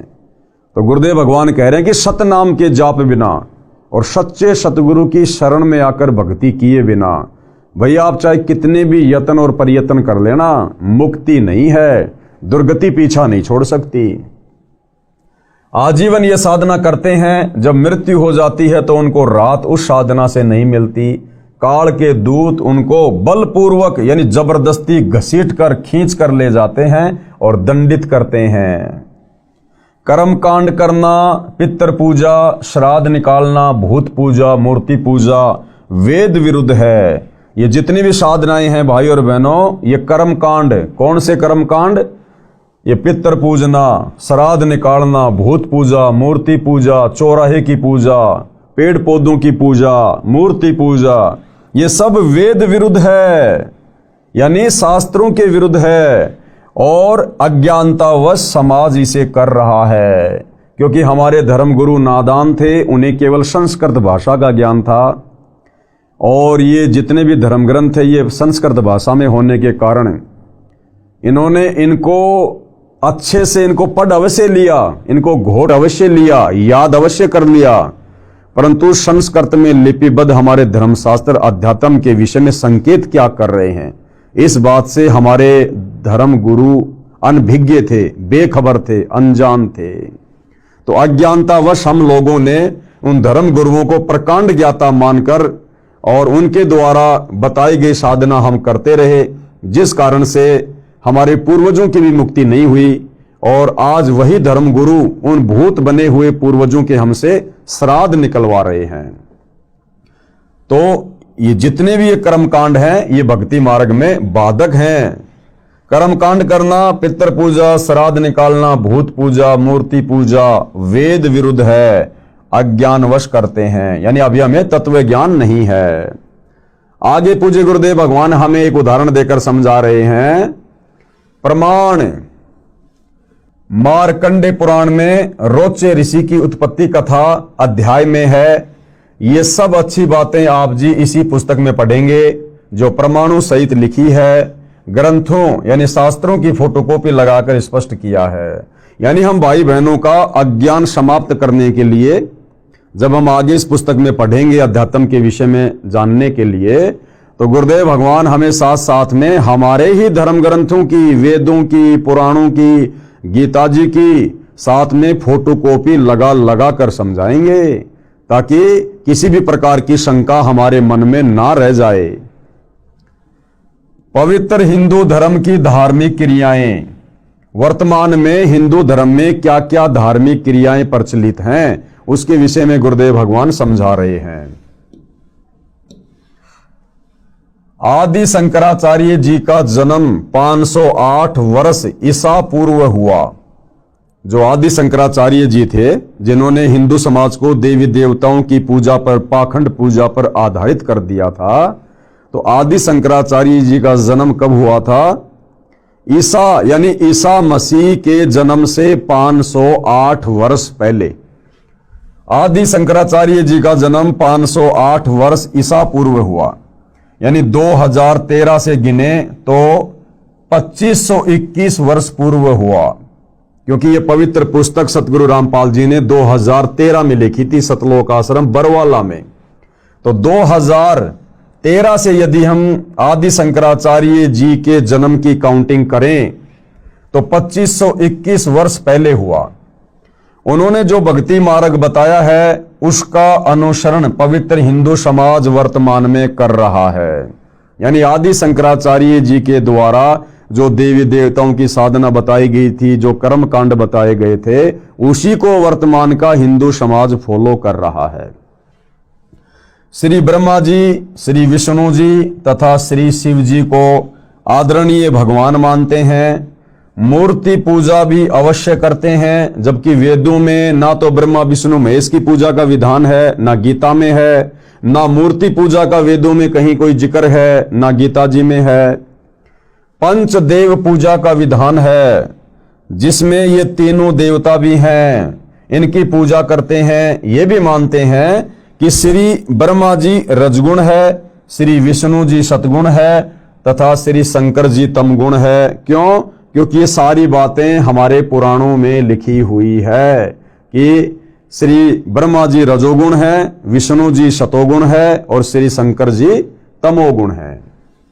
मार्कंडे पुराण में यह भी प्रमाणित किया है कि तीन प्रधान देवता हैं, रजगुण युक्त श्री ब्रह्मा जी, सतगुण युक्त श्री विष्णु जी तथा तम गुण युक्त श्री शिव शंकर जी हैं।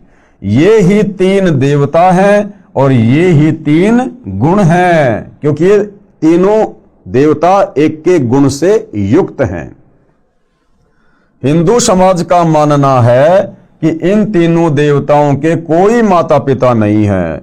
यानी हम अपनी नादानी में, अज्ञानता में, अध्यात्म की नासमझी के चलते, और ये हमारे जितने भी धर्मगुरु थे, आचार्य शंकराचार्य थे, इनको ना वेद ज्ञान था, ना इनको गीता जी का कंप्लीट ज्ञान था, और इन्होंने हमारे को जैसा पाठ पढ़ा दिया ब्रह्मा विष्णु महेश के बारे में कि ये तो अजरो अमर हैं, अविनाशी हैं, इनके कोई माता पिता नहीं है, ये तो सारी सृष्टि को पैदा करते हैं, ये स्वयंभू हैं, परिभू हैं। तो आम समाज ने भी उन धर्म गुरुओं की बातों को आंख बंद करके फॉलो कर लिया, और आज पूरे हिंदू समाज में इन तीनों देवताओं के विषय में यही गलत धारणा है कि ये तीनों देवता ही परमात्मा हैं और ये अविनाशी हैं, ये कभी मरते नहीं हैं, ये कभी जन्मते नहीं हैं।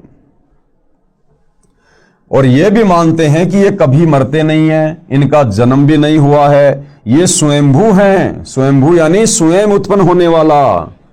फिर ये भी कहते हैं कि श्री ब्रह्मा जी की आयु 100 वर्ष है, जिसकी गणना इस प्रकार करते हैं। अब बताओ, एक तरफ तो कहते हैं कि तीनों देवता स्वयंभू है, अविनाशी हैं, ये मरते नहीं है, जन्मते नहीं, और फिर ये भी कहते हैं हमारे धर्मगुरु कि श्री ब्रह्मा जी की उम्र 100 वर्ष है, ब्रह्मा जी से 7 गुना ज्यादा उम्र श्री विष्णु जी की है, और विष्णु जी से 7 गुना ज्यादा उम्र श्री शंकर जी की है। तो ये दोनों बातें क्यों? अज्ञानता के कारण। अब गुरुदेव भगवान हमें बता रहे हैं कि इन तीनों देवताओं की जो आयु है, जो उम्र है, वो कितनी है और वो किस प्रकार से काउंट की जाती है। श्री ब्रह्मा जी का एक दिन 1008 चतुर्युग का है, इसे एक कल्प भी कहा जाता है। श्री ब्रह्मा जी की आयु कितनी है? श्री ब्रह्मा जी का एक दिन 1008 चतुर्युग का है। 1008 चतुर्युग का केवल दिन रात नहीं, केवल दिन 1008 चतुर्युग का। अब भाई और बहनों, एक चतुर्युग में कितना लंबा समय होता है और फिर 1008 में कितना लंबा समय होगा, देखिएगा। श्री ब्रह्मा जी का एक दिन 1008 चतुर्युग का है। इसे एक कल्प भी कहा जाता है। एक चतुर्युग में 4 युग हैं। एक चतुर्युग में 4 युग। नंबर 1 सतयुग। सतयुग की आयु कितनी होती है? 17,28,000 वर्ष। यानी सतयुग का जो समय होता है वो 17,28,000 वर्ष का समय होता है। दूसरा त्रेता युग, यह 12,96,000 वर्ष का समय है। त्रेता युग की कुल कितनी समय सीमा होती है? 12,96,000 वर्ष। तीसरा है द्वापर युग, यह 8,64,000 वर्ष का समय है। द्वापर की आयु कितनी? 8,64,000 वर्ष। और चौथा है कलयुग, यह 4,32,000 वर्ष का समय है। इस कलयुग की टोटल आयु कितनी है? 4,32,000 वर्ष। और इनकी उम्र को काउंट करने का दूसरा पैमाना गुरुदेव ने क्या बताया? जैसे चौथा युग है कलयुग, और कलयुग की आयु है 4,32,000 वर्ष। अब भाइयों और बहनों, यदि हम द्वापर युग की आयु में अगर हम इस कलयुग के 4,32,000 वर्ष जोड़ देंगे तो ये त्रेता युग की आयु निकल के आ जाएगी। और यदि हम इस त्रेता युग की आयु में यानी 12,96,000 वर्ष में इस कलयुग के 4,32,000 वर्ष जोड़ देंगे तो सतयुग की उम्र निकल के आ जाएगी 17,28,000 वर्ष। इसको कहते हैं एक चतुर्युग, यानी चारों युगों की जो कुल मिलाकर आयु है वो है 43,20,000 वर्ष। सतयुग, त्रेतायुग, द्वापर और कलयुग, इन चारों की यदि उम्र को काउंट किया जाए तो गणित की रीति से एक चतुर्युग का समय कितना हुआ? 43,20,000 वर्ष। एक चतुर्युग का समय कितना? 43,20,000 वर्ष। और ऐसे ऐसे 1,008 चतुर्युग का श्री ब्रह्मा जी का दिन है, और इतनी ही उसकी रात्रि, यानी 1,008 चतुर्युग का ब्रह्मा जी का दिन और 1,008 चतुर्युग की ब्रह्मा जी की रात्रि। लेकिन गुरुदेव भगवान ने इसको हमें समझाने के लिए 1,000 से जोड़ा है सीधा सीधा, कि मान लो 1,000 चतुर्युग का दिन और 1,000 चतुर्युग की रात्रि ब्रह्मा जी की, यानी ब्रह्मा जी के 24 घंटे 2,000 चतुर्युग। और फिर 30 दिन का महीना, 30 दिन का महीना ब्रह्मा जी का, और 12 महीनों का एक वर्ष ब्रह्मा जी का, और ऐसे ऐसे 100 वर्ष ब्रह्मा जी की आयु है। इतना लंबा ब्रह्मा जी का समय है। उसके बाद ये ब्रह्मा जी भी ब्रह्मा जी की पदवी छोड़ते हैं, इनका शरीर नष्ट होता है, इनकी मृत्यु होती है, और फिर ये भी अपने कर्म आधार से लग 84 योनियों में जाते हैं, नरक भी भोगना पड़ता है। और जो 100 वर्ष की आयु ब्रह्मा जी की है, फिर ब्रह्मा जी से 7 गुना ज्यादा लंबी आयु श्री विष्णु जी की है, और विष्णु जी से भी 7 गुना ज्यादा लंबी आयु फिर शंकर जी की है। लेकिन उसके बाद भी भाई और बहनों इनकी जन्म और मृत्यु होती है। तो क्या कह रहे हैं गुरुदेव? गणित की रीति से एक चतुर्युग का समय 43,20,000 वर्ष हुआ। 1,008 से गुणा करके देख लेना कितने पृथ्वी के वर्षों का एक दिन श्री ब्रह्मा जी का बनता है। गिनती भूल जाएंगे भाई और बहनों। इतने ही समय की रात्रि बताई है, यह एक दिन रात हुआ। किसका? ब्रह्मा जी का। ऐसे 30 दिन व रात का महीना, 12 महीनों का एक वर्ष, और ऐसे ऐसे 100 वर्ष की श्री ब्रह्मा जी की आयु मानते हैं। इतनी लंबी आयु है भाई और बहनों ब्रह्मा जी की, लेकिन उसके बाद भी इनकी मृत्यु होती है। जन्म और मरण इन तीनों देवताओं का भी समाप्त नहीं है। वर्तमान में श्री ब्रह्मा जी 50 वर्ष के होकर 51वें वर्ष में प्रवेश हैं, यानी ब्रह्मा जी अपनी आदि आयु भोग चुके हैं, समाप्त कर चुके हैं। हिंदू साहिबान श्री विष्णु जी तथा श्री शिव जी का जन्म मृत्यु नहीं मानते। जब चर्चा की जाती है तो तीनों को ही अजन्मा तथा अविनाशी कहते हैं। परमात्मा को निराकार बताते हैं। स्वर्ग सर्वोत्तम मोक्ष स्थान मानते हैं, यानी स्वर्ग से ऊपर हिंदू समाज के भाई बहन और कोई भी अच्छा लोक नहीं मानते। गोलोक की भी महिमा बराबर करते रहते हैं, कभी कभी ब्रह्मलोक की भी चर्चा कर लेते हैं। इसके साथ साथ अन्य देवियों और देवताओं की पूजा का तड़का साथ लगाते रहते हैं। इतनी पूजा से भी हिंदू साधकों को संतोष नहीं है। इसके साथ साथ कर्मकांड को पूजा का अहम हिस्सा मानते हैं। कर्मकांड, चौराहे की पूजा करना, ठेकरी की पूजा करना, अन्य किसी पेड़ पौधों की पूजा करना, यानी कर्मकांड भी साथ साथ में करते रहते हैं। यानी मूर्ति पूजा, पितर पूजा, यानी मूर्ति पूजा, पितर पूजा अर्थात श्राद्ध कर्म करना, भूत पूजा यानी मृत्यु के पश्चात शरीर का अंतिम संस्कार करके मरने वाले की गति यानी मुक्ति करवाने के लिए उसकी शेष बची अस्थियों को उठाकर गंगा दरिया के जल में पंडित जी अपने धार्मिक गुरु जी से परवाह करवाना। 13वां या 17वां दिन मनाना, उस दिन पंडित जी को बुलाकर पूजा पाठ करवाते हैं मृतक की गति करवाने हेतु। फिर महीना पूरा होने पर वही गति करवाने की पूजा करवाते हैं। फिर वर्षी क्रिया यानी मृत्यु के 1 वर्ष पश्चात उसी तिथि को फिर गति करवाने के लिए पूजा पंडित जी से करवाते हैं। फिर पिंड भरवाए जाते हैं। गति के अर्थ ही फिर श्राद्ध करवाए जाते हैं। पितरों को तृप्त करने के लिए कहा जाता है कि कौवे को श्राद्ध भोजन अवश्य करवाना चाहिए। यह भी माना जाता है कि हो सकता है मृतक यानी मरा हुआ वो परिवार का व्यक्ति कौवा बन गया हो। गरुड़ पुराण का पाठ करवाना भी कुछ हिंदू साहिबान नहीं चूकते। मृत्यु के पश्चात मृतक के जीव की गति करवाते करवाते दुर्गति करवाकर यानी कौवा बनाकर दम लेते हैं। इतनी पूजा पाठ मरने के बाद, इतने कर्मकांड, और उसके बाद भी पंडित जी कहते हैं भैया श्राद्ध निकालो, छत पे पूरी हलवा डालो। अगर कौवे ने भोग लगा दिया तो हो सकता है तुम्हारे दादाजी, तुम्हारे पिताजी कौवा बन गए हैं। अरे भैया आप तो मुक्ति करवाने के लिए सारे कर्मकांड करवा रहे थे। मुक्ति का अर्थ है कि वो 84 लाख योनियों में ना जाए, वो नरक में ना जाए, केवल सुख में स्थान में जाए, स्वर्ग में जाए। और अंत में वही पंडित जी कहता है कि देखो देखो कौवे ने भोग लगा लिया, तुम्हारे पिताजी कौवा बन गए। यानी चले थे मुक्ति करवाने और करवा दी उस आत्मा की दुर्गति। आश्चर्य। अब गुरुदेव भगवान क्या कह रहे हैं कि पुण्यात्माओं विचार करने की बात है, थोड़े अपने दिमाग पर जोर डालो।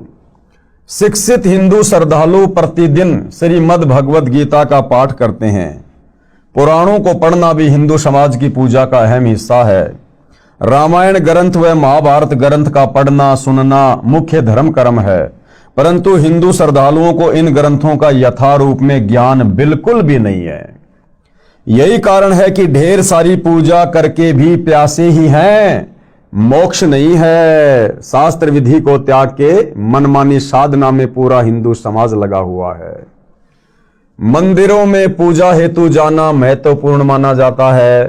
तीर्थों पर भ्रमण करके धर्म लाभ उठाना, चारों धामों की यात्रा करके तथा कुंभ के वक्त पर भी में स्नान करके पुण्य कमाना भी नहीं चूकते, जो कि व्यर्थ की पूजा है। यानी भाइयों और बहनों, ये जितनी भी पूजा पाठ जो वर्तमान में हिंदू समाज में की जा रही है, दुनिया भर की गिनती भी नहीं है। ना पवित्र गीता जी में कहीं कोई लेख है, ना वेदों में कहीं इसका जिक्र है। सारे के सारे कर्मकांड हमारे ज्ञानहीन धर्म गुरुओं ने इन शास्त्रों की जानकारी ना होने के चलते आम समाज में उतार दी, और आम समाज बेचारा इन धर्मगुरुओं को प्रकांड ज्ञाता मानकर इनको फॉलो कर रहा है, जिस कारण से पूरे समाज की दुर्गति हुई पड़ी है। एक दिन एक हिंदू साधक से वार्ता हुई। हिंदू साधक यानी किसी हिंदू भगत से जो भक्ति करता है। एक दिन एक हिंदू साधक से वार्ता हुई। वह सुबह सुबह कई मंदिरों में जाता था।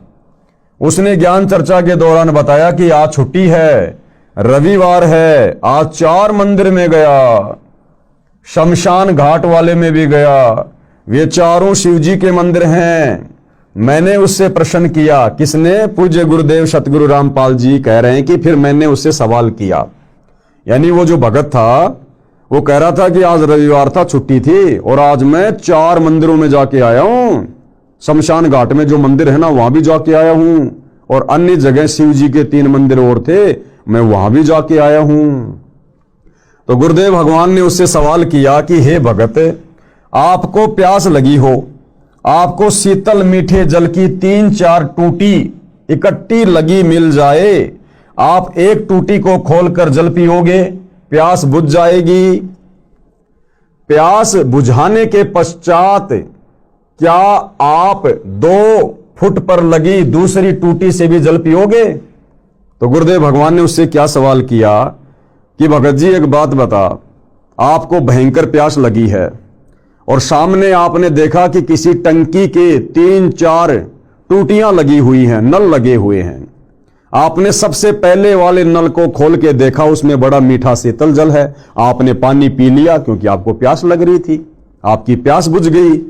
क्या आप उसी टंकी में लगी हुई 3-4 जो और नल हैं, टूटियां हैं, क्या आप उनको भी खोलोगे? तो उसने कहा कि नहीं नहीं, आवश्यकता ही नहीं है। अगर मुझे पहली टूटी में पानी मिल गया, मेरी प्यास बुझ गई, तो बाकी टूटियों को मैं क्यों खोलूंगा? मैं मूर्ख हूं क्या? तो गुरुदेव भगवान ने कहा कि हे नादान प्राणी, तू कह रहा कि आज रविवार था, छुट्टी थी, मैं 4 मंदिरों में गया।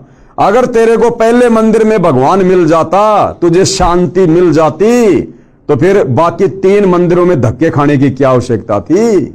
इसका मतलब उन मंदिरों में तुझे शांति नहीं मिली, तुझे भगवान नहीं मिला। तो क्या कह रहे हैं गुरुदेव कि प्यास बुझाने के पश्चात क्या आप 2 फुट पर लगी दूसरी टूटी से भी जल पियोगे? उत्तर था कि प्यास बुझने पर कौन दूसरी टूटी को छुएगा? यदि टूटी में जल नहीं मिलता तो साथ वाली सब टूटियों को खोलकर पानी पीने की कोशिश करता। हे भगत, यानी गुरुदेव फिर उसको समझा रहे कि हे भगत, इसी प्रकार आप परमात्मा से आत्मा को तृप्त करने यानी मन्नत मांगने गए। यदि आपको पहले मंदिर से ही तृप्ति हो जाती तो क्या आप 2 किलोमीटर दूर दूसरे मंदिर में जाते? इससे सिद्ध है कि उन मंदिरों में परमात्मा नहीं है, उनमें भगवान की मूर्ति है। सेब की मूर्ति से पेट नहीं भरता, सेब से भरता है। यानी उन मंदिरों में जिन जिन भगवानों की मूर्तियां हैं, उनको देखने से, पूजने से आत्मा की तृप्ति नहीं होगी। उन मंदिरों में जो भगवान है, यथार्थ में उनकी सत भक्ति करने से, सच्चे गुरु से उपदेश लेकर उनके सत भक्ति बीज मंत्र, मूल मंत्र जाप करने से वो देवता जहां तक का लाभ दे सकते हैं, वो लाभ हमें प्राप्त हो सकता है। मात्र उनकी मूर्तियां बनाकर पूजने से, मंदिरों में सजाकर उनकी पूजा करने से, या तीर्थों पर जा जाकर उनकी मूर्तियां पूजने से हमारी आत्मा की तृप्ति नहीं हो सकती है। इससे सिद्ध है कि उन मंदिरों में परमात्मा नहीं है, उनमें भगवान की मूर्ति है। सेब की मूर्ति से पेट नहीं भरता, सेब से भरता है। इसी प्रकार परमात्मा की मूर्ति से परमात्मा का लाभ नहीं मिलता। केवल हमें ज्ञान होगा कि ये मूर्ति किस महापुरुष की है, उस महापुरुष ने अपने जीवन में कौन कौन से अच्छे कार्य किए, कौन कौन से बुरे कार्य किए। हम केवल उस महापुरुष की, उस भगवान की मूर्ति को देखकर हम उसके जीवन से शिक्षा ले सकते हैं, फायदा नहीं ले सकते। फायदा लेने के लिए तो हमने जिस प्रकार उस महापुरुष ने जैसी भक्ति करी, जैसी साधना की, जो यत्न किया, प्रयत्न किया, हमने भी वैसा ही करना पड़ेगा। उसके बाद हमें उस महापुरुष के जैसा फायदा मिलेगा। पवित्र हिंदू समाज में 4 वेद कौन से? ऋग्वेद, यजुर्वेद, सामवेद तथा अथर्ववेद। इनका नाम पूरे सम्मान के साथ लिया जाता है। माना जाता है कि वेदों में परमेश्वर की पूजा व साधना का सर्वोत्तम ज्ञान है। ये बात तो सभी मानते हैं कि भाई वेदों में परमात्मा का ज्ञान है, भक्ति का ज्ञान है। आश्चर्य की बात है कि 80% हिंदू समाज वेदों के विपरीत भक्ति कर्म करते हैं, लेकिन 80% हिंदू समाज के श्रद्धालु साधक उन्हीं वेदों के विपरीत कर्मकांड कर रहे हैं, मूर्ति पूजा कर रहे हैं, मंदिर पूजा कर रहे हैं। तथा 80% हिंदुओं ने वेदों की शकल भी नहीं देखी। बिल्कुल सत्य है भाई और बहनों। आज 21वीं सदी में पैदा होने के बावजूद आप और हम भगत भाई बहन भी अपने जीवन काल में इन वेदों की शकल नहीं देख पाते।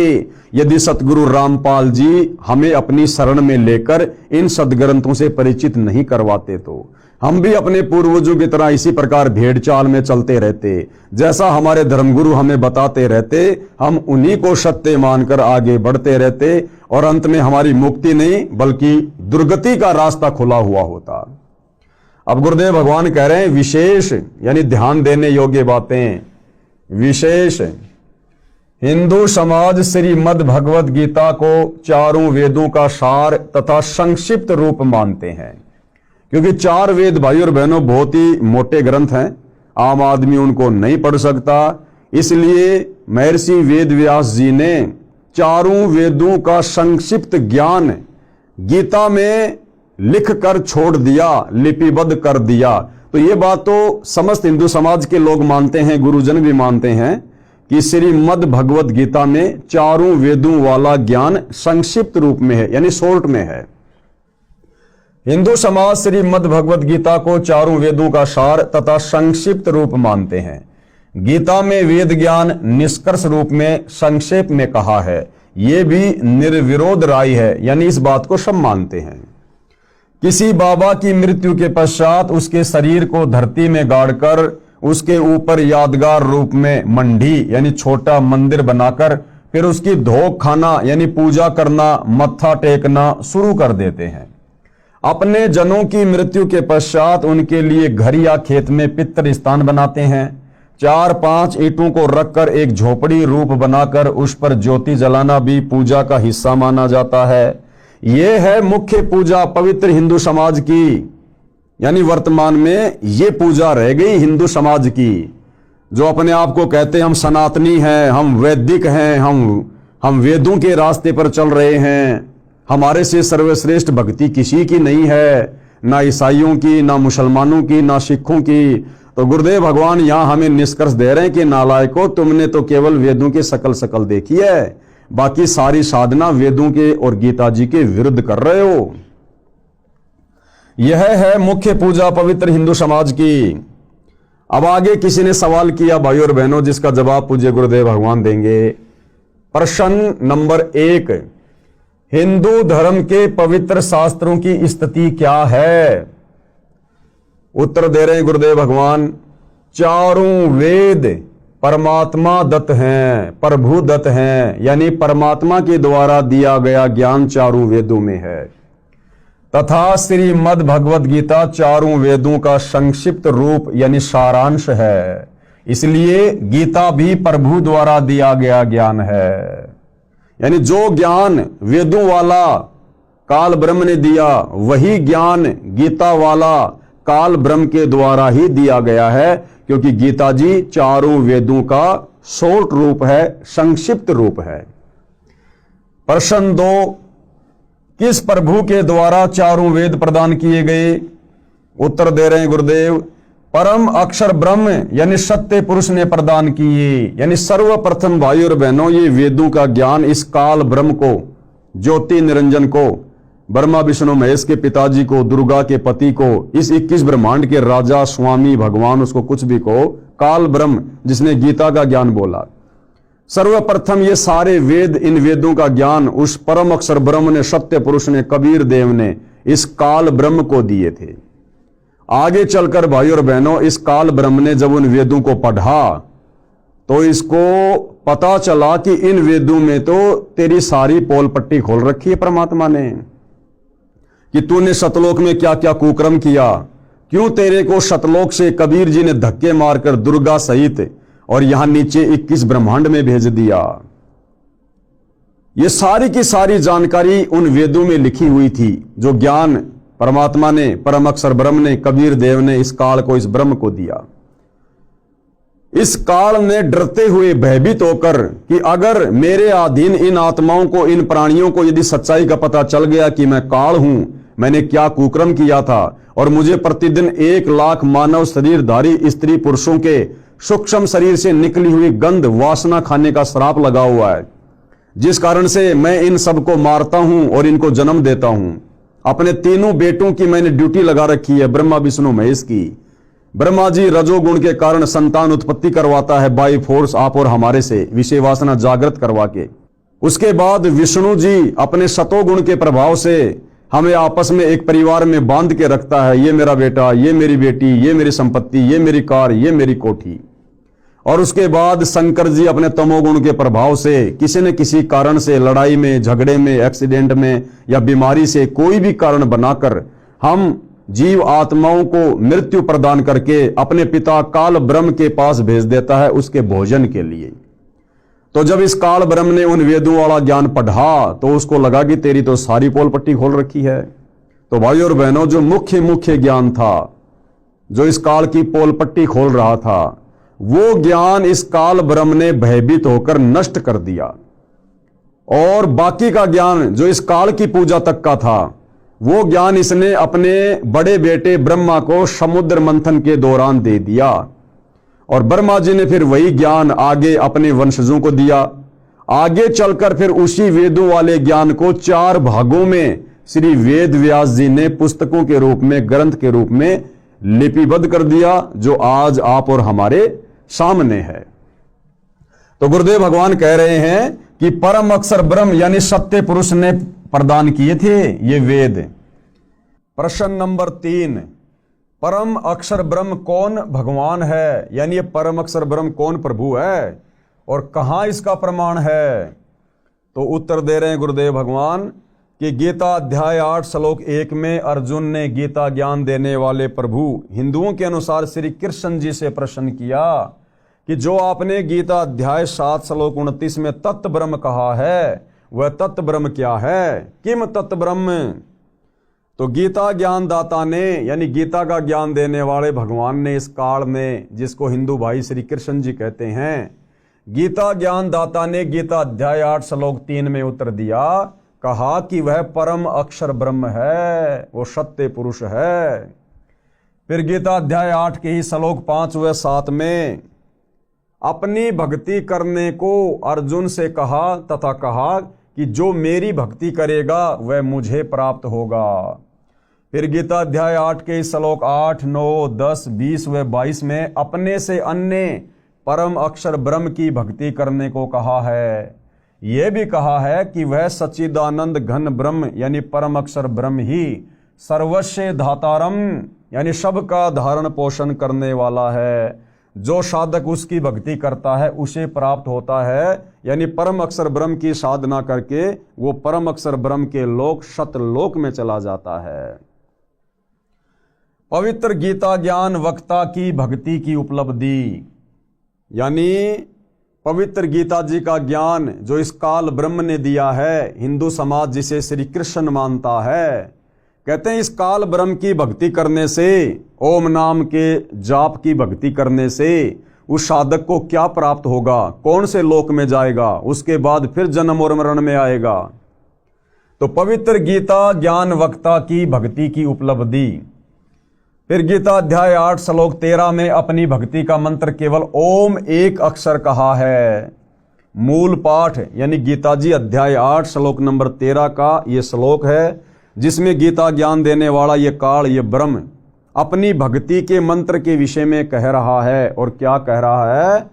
ओम इति एक अक्षरम, यानी मेरी भक्ति का केवल एक ओम अक्षर है। ओम इति एक अक्षरम ब्रह्म व्यवहारण माम अनुस्मरण, यानी मुझ ब्रह्म की भक्ति के जाप करने का केवल एक ओम अक्षर है।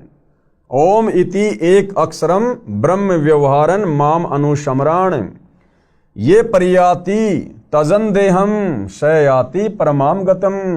जो अंतिम श्वास तक इसका जाप करता है, मरते वक्त तक, वो मेरी वाली इस परम गति को प्राप्त हो जाता है। और काल की भक्ति से मिलने वाली परम गति क्या है? वो साधक ब्रह्म का ओम नाम का जाप करते करते जो शरीर छोड़ता है वो इस ब्रह्म के ब्रह्मलोक में चला जाता है, यानी वो महास्वर्ग में चला जाता है कुछ समय के लिए। ये इसकी भक्ति की परम गति है, परम उपलब्धि है। अब गुरुदेव भगवान हमें विशेष तौर पर समझा रहे हैं, अर्थात माम ब्रह्म यानी मुझ ब्रह्म यानी गीता ज्ञानदाता का ओम इति एकाक्षरम, केवल एक अक्षर ओम है, यानी काल की भक्ति का मंत्र केवल ओम है। ये यानी जो इसका अनुस्मरण यानी उच्चारण करके सुमरण करता हुआ परियाति तजन देहम यानी शरीर त्याग कर जाता है, स यानी वह साधक याति परमाम गतिम ओम मंत्र से मिलने वाली परम गति यानी ब्रह्मलोक को प्राप्त होता है। ब्रह्मलोक में काल ब्रह्म रहता है। ये काल कहाँ रहता है? ब्रह्मलोक में, सबसे ऊपर, जहां बैठकर 21 ब्रह्मांड में सभी के ऊपर कंट्रोल करता है। प्रश्न नंबर 4, यह कहां प्रमाण है कि ओम नाम का जाप करने वाले ब्रह्मलोक में जाते हैं और ब्रह्म भी ब्रह्मलोक में रहता है? यानी फिर सवाल किया गया गुरुदेव भगवान से कि इसका कहां प्रमाण है कि ओम नाम की साधना करने वाले ब्रह्मलोक में जाएंगे और ये काल उसी ब्रह्मलोक में रहता है। तो गुरुदेव भगवान यहां इसका उत्तर दे रहे हैं।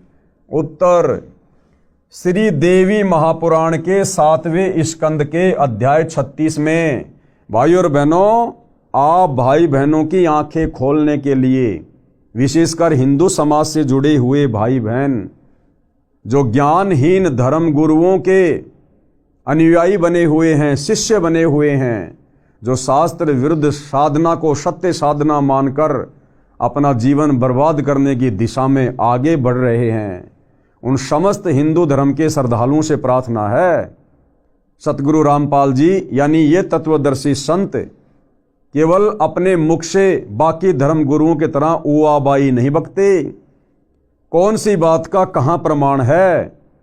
और हमारे धर्मशास्त्रों में, जिनको हम हिंदू धर्म के मानने वाले बिल्कुल सत्य मानते हैं, उन्हीं शास्त्रों का हवाला गुरुदेव भगवान दे रहे हैं।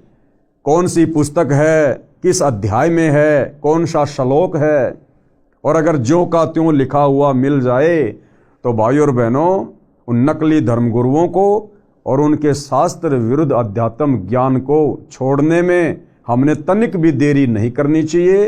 अन्यथा यदि यह समय निकल गया, ये वर्तमान समय भक्ति युग का समय है, अगर ये समय हमारे हाथ से निकल गया, यदि हमने सतगुरु रामपाल जी को ना पहचान कर इनके द्वारा प्रदान की जा रही शास्त्र अनुकूल सत भक्ति को ग्रहण नहीं किया, तो भाइयों और बहनों, जिस प्रकार से हमारे पूर्वज आज भूत बने हुए हैं, पितर बने हुए हैं, उनकी दुर्गति हो रही है, नरक में कष्ट भोग रहे हैं, जन्म और मरण के चक्कर में फंसे हुए हैं, आप और हमारी भी वही दुर्गति होगी, वही दुर्गति। इसलिए ध्यान से पढ़िए। तो उत्तर दे रहे हैं गुरुदेव कि श्री देवी महापुराण के 7वें स्कंद के अध्याय 36 में श्री देवी जी ने राजा हिमालय से कहा कि हे राजन, हिमालय पहाड़ नहीं, हिमालय एक राजा का नाम है, वो देवी का भगत था, दुर्गा जी का भगत था। तो दुर्गा देवी अपने भगत राजा हिमालय को ज्ञान उपदेश देते समय कह रही है, हिमालय से कहा कि हे राजन, और बातें छोड़कर यानी और सबकी भक्ति छोड़कर केवल ओम नाम का स्मरण कर। और बातें छोड़कर यानी और सबकी भक्ति छोड़कर। दुर्गा करिए कि मेरी भक्ति भी छोड़ दे। अगर तुझे उस ब्रह्मलोक में जाना है, ज्यादा लंबे समय के लिए अगर तुझे वहां पर रहना है, तो और सब बातें छोड़ दे, यानी मेरी दुर्गा की पूजा भी छोड़ दे। बाकी सबकी भक्ति छोड़कर केवल ओम नाम का स्मरण कर, जो कि इस काल ब्रह्म का जाप है। ओम नाम का स्मरण कर, जिसके स्मरण से तू ब्रह्म को प्राप्त हो जाएगा, जो दिव्य आकाश रूप ब्रह्म लोक में रहता है। तो ये प्रमाण है भाई और बहनों, आप जी पुस्तक खोलकर देख सकते हैं। श्री देवी महापुराण गीता प्रेस गोरखपुर से प्रकाशित आप जी ये जो अध्याय दिया गया है कि उसके 7वें स्कंद के 36वें अध्याय में श्री देवी जी ने राजा हिमालय से कहा कि हे राजन, और बातें छोड़कर यानी और सबकी भक्ति छोड़कर केवल ओम नाम का सुमरण कर, जिसके सुमरण से तू ब्रह्म को प्राप्त होगा। तो ब्रह्म को प्राप्त होगा ये प्रमाण हो गया। और वो ब्रह्म कहाँ रहता है? वो दिव्य आकाश रूप ब्रह्म लोक में रहता है, ये प्रमाण हो गया। ध्यान रहे, गीता अध्याय 8 श्लोक 16 में कहा है कि ब्रह्म लोक में गए साधक यानी भगत भी पुनरावर्ती यानी आवागमन यानी जन्म मरण के चक्कर में है। आपको ये ना समझे कि भाई 21 ब्रह्मांड के स्वामी गीता ज्ञानदाता काल ब्रह्म का ओम नाम का जाप करके हम तो उसके ब्रह्म लोक में चले जाएंगे तो हमारी मुक्ति हो गई। फिर यही ब्रह्म आगे चलकर गीता अध्याय 8 श्लोक नंबर 16 में कह रहा है कि ब्रह्म लोक पर्यंत सर्वलोक पुनरावर्ती में है, यानी आवागमन में है, जन्म और मरण में है, पूर्ण मुक्ति नहीं है इस ब्रह्म की साधना करने से। ध्यान रहे, गीता अध्याय 8 श्लोक 16 में कहा है कि ब्रह्म लोक में गए भगत भी पुनरावर्ती यानी आवागमन अर्थात जन्म मरण के चक्कर में ही है। फिर आगे सवाल किया गया है, क्वेश्चन नंबर 5, हिंदू पक्ष गीता अध्याय 8 श्लोक 16 में यह भी कहा है कि हे अर्जुन, ब्रह्म लोक पर्यंत सब लोग पुनरावर्ती में है, परंतु कुंती पुत्र यानी अर्जुन मुझको प्राप्त होकर पुनर्जन्म नहीं होता। अब भाइयों और बहनों, यहां पर ये जो गीता के अनुवादक हैं, इन्होंने अपनी अटबट करनी शुरू कर दी। इन्होंने गीता के इस अध्याय के इस श्लोक का गलत अर्थ निकाल दिया कि हे अर्जुन, मुझको प्राप्त होकर फिर भगत फिर प्राणी पुनर्जन्म को प्राप्त नहीं होता। लेकिन इसका अर्थ ये नहीं है। इसका यथार्थ अर्थ आपको सतगुरु रामपाल जी के कर कमल से लिखा हुआ बताएंगे। अन्यथा भाइयों और बहनों, ये गीता ज्ञान देने वाला ब्रह्म पहले कह चुका है कि हे अर्जुन, तेरे और मेरे बहुत जन्म हो चुके हैं, तू नहीं जानता, मैं जानता हूं। हे अर्जुन, मेरे जन्म को, मेरी उत्पत्ति को ये देवता लोग, ये ऋषि लोग नहीं जानते, क्योंकि ये सारे मेरे से उत्पन्न हैं। फिर भला वो ब्रह्म ये कैसे कहेगा आगे कि मुझे प्राप्त होकर फिर प्राणी का पुनर्जन्म नहीं होता। तो भाइयों और बहनों, ये सारी की सारी अटपट गीता का अनुवाद करने वाले अनुवादकों की है। ये इनका मनमुखी अनुवाद है, क्योंकि इनको तत्व ज्ञान नहीं था।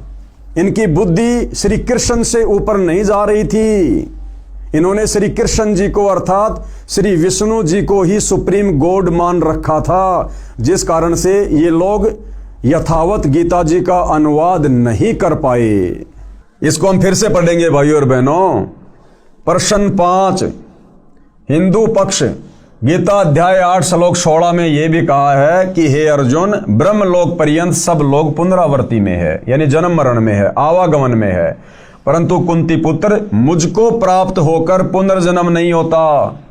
इससे स्पष्ट है कि गीता ज्ञान देने वाले को प्राप्त होकर पुनर्जन्म नहीं होता। उत्तर अब गुरुदेव बता रहे सच्चाई क्या है। इस श्लोक का अनुवाद गलत किया है। गुरुदेव कह रहे हैं कि हमारे धर्म गुरुओं ने इसका गलत अनुवाद किया है।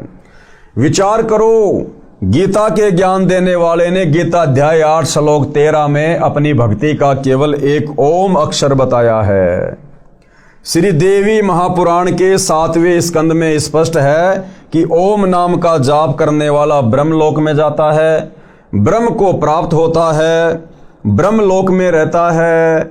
गीता अध्याय 8 श्लोक 16 में स्पष्ट है कि ब्रह्मलोक में गए भगत यानी साधक भी पुनरावर्ती यानी जन्म मरण के चक्कर में है, वहां जाकर भी पुनः जन्म लेना होता है, पृथ्वी पर आना पड़ता है। ब्रह्म तो ब्रह्मलोक में रहता है। श्री देवी पुराण में प्रमाण है, ब्रह्म को प्राप्त करने वाला ही तो ब्रह्मलोक में जाएगा, तभी तो ब्रह्म को प्राप्त होगा।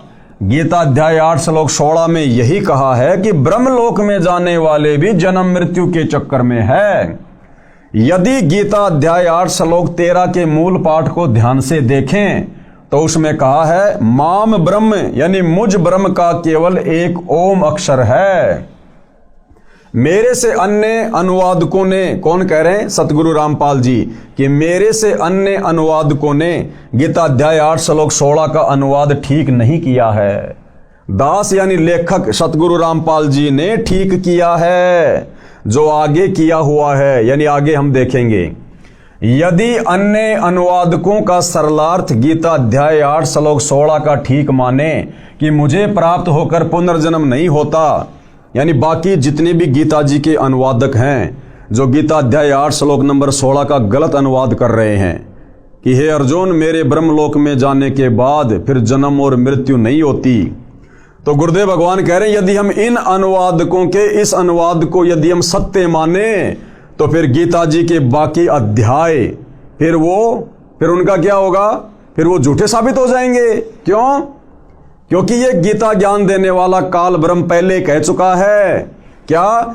जब गीता ज्ञान दाता ने गीता अध्याय 2 श्लोक 12, गीता अध्याय 4 श्लोक 5, गीता अध्याय 10 श्लोक 2 में तो अपने को जन्मने व मरने वाला कहा है, यानी इन श्लोकों में तो पहले ही गीता ज्ञान देने वाले काल ब्रह्म ने अपने विषय में बता दिया कि मेरा भी जन्म और मृत्यु होती है, अर्जुन तेरी भी होती है, सबकी होती है। फिर भला अध्याय 8 श्लोक नंबर 16 में वो ये कैसे कह देगा कि मुझ ब्रह्म को प्राप्त होकर मेरे ब्रह्मलोक में आकर फिर ये प्राणी कभी जन्म और मरण में नहीं आता।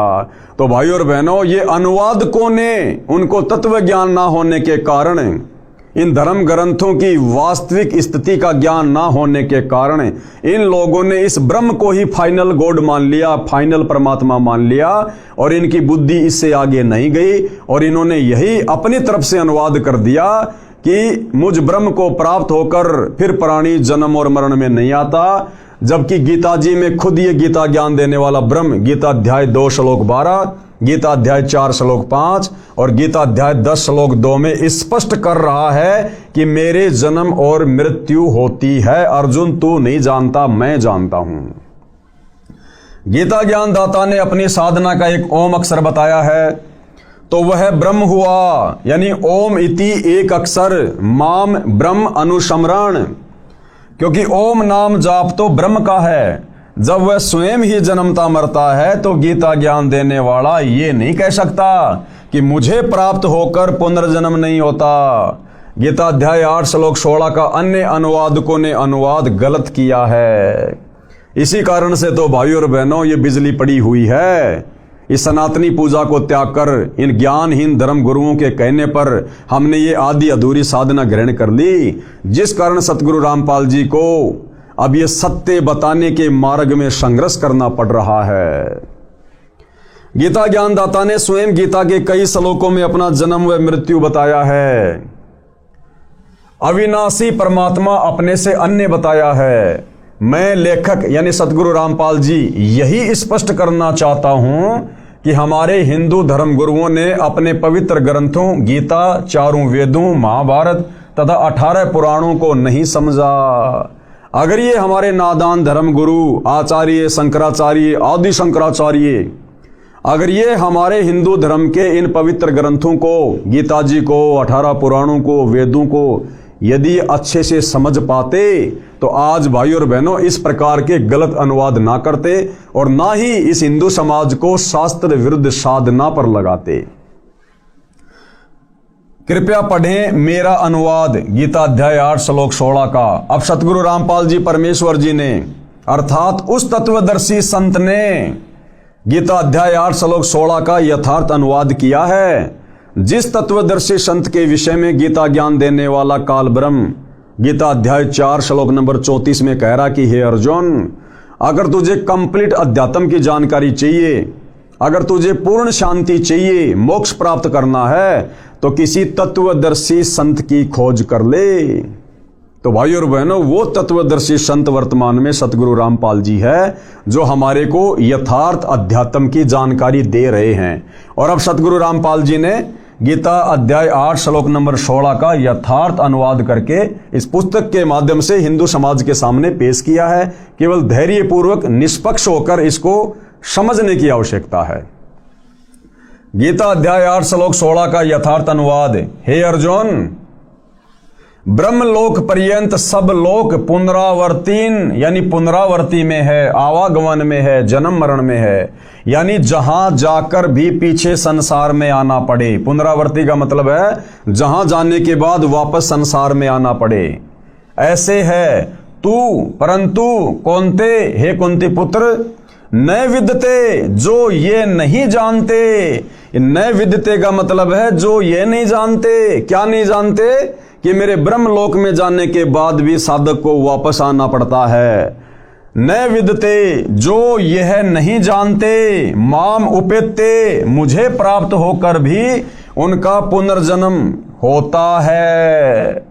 भावार्थ है कि जो ये नहीं जानते कि ब्रह्मलोक में जाकर भी वापस आना पड़ता है, वे मेरी भक्ति करके मुझे प्राप्त होकर भी जन्म मरण के चक्कर में रह जाते हैं।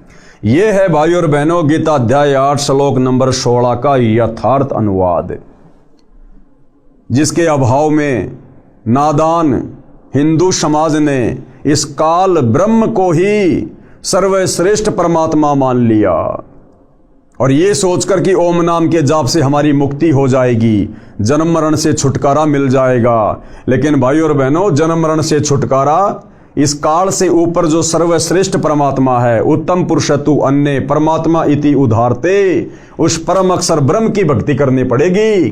तत्वदर्शी संत से उपदेश लेकर तो आज मौका है। वह तत्वदर्शी संत जो उस समय अर्जुन को प्राप्त नहीं हुआ, आज वही तत्वदर्शी संत सौभाग्य से सतगुरु रामपाल जी के रूप में आप और हमें प्राप्त है। ध्यान रहे, गीता अध्याय 6 श्लोक 23 में विधात शब्द का अर्थ इन्हीं अनुवादकों ने जानना किया है। यदि इस श्लोक 16 में विदते का अर्थ जानना कर दिया जाए तो सीधा अर्थ हो जाता है न विदते, यानी जो ये नहीं जानते कि ओम नाम का जाप करके ब्रह्मलोक में गया हुआ साधक भी पुनरावर्ती में है। जैसे विद्या का अर्थ ज्ञान होता है, जब गीता ज्ञान देने वाला स्वयं कहता है कि मेरी जन्म मृत्यु होती है, तो इस अध्याय 8 श्लोक 16 में ये नहीं कह सकता कि मुझे प्राप्त होकर पुनर्जन्म नहीं होता। इससे स्पष्ट होता है कि हिंदू साहिबान नहीं समझे गीता वेद पुराण। इससे स्पष्ट हो जाता है कि हिंदू साहिबान यानी हिंदू धर्म के मानने वाले अपने ही धर्म की पवित्र पुस्तकों गीता वेद और पुराणों को नहीं समझ पाए। तो भाई और बहनों, थोड़ा धैर्य के साथ में आगे बढ़िए, अपने दिल को थाम कर, क्योंकि आप और हमारे हृदय में ये शास्त्र विरुद्ध अज्ञान हमारे ज्ञानहीन नादान धर्म गुरुओं ने तत्व ज्ञान के अभाव में बेहिसाब ठोक रखा है। और इस ज्ञान को, जो ज्ञान सतगुरु रामपाल जी वर्तमान में दे रहे हैं, इस ज्ञान को इस हृदय में समाने के लिए पहले हमने उस अज्ञान को बाहर निकालना पड़ेगा।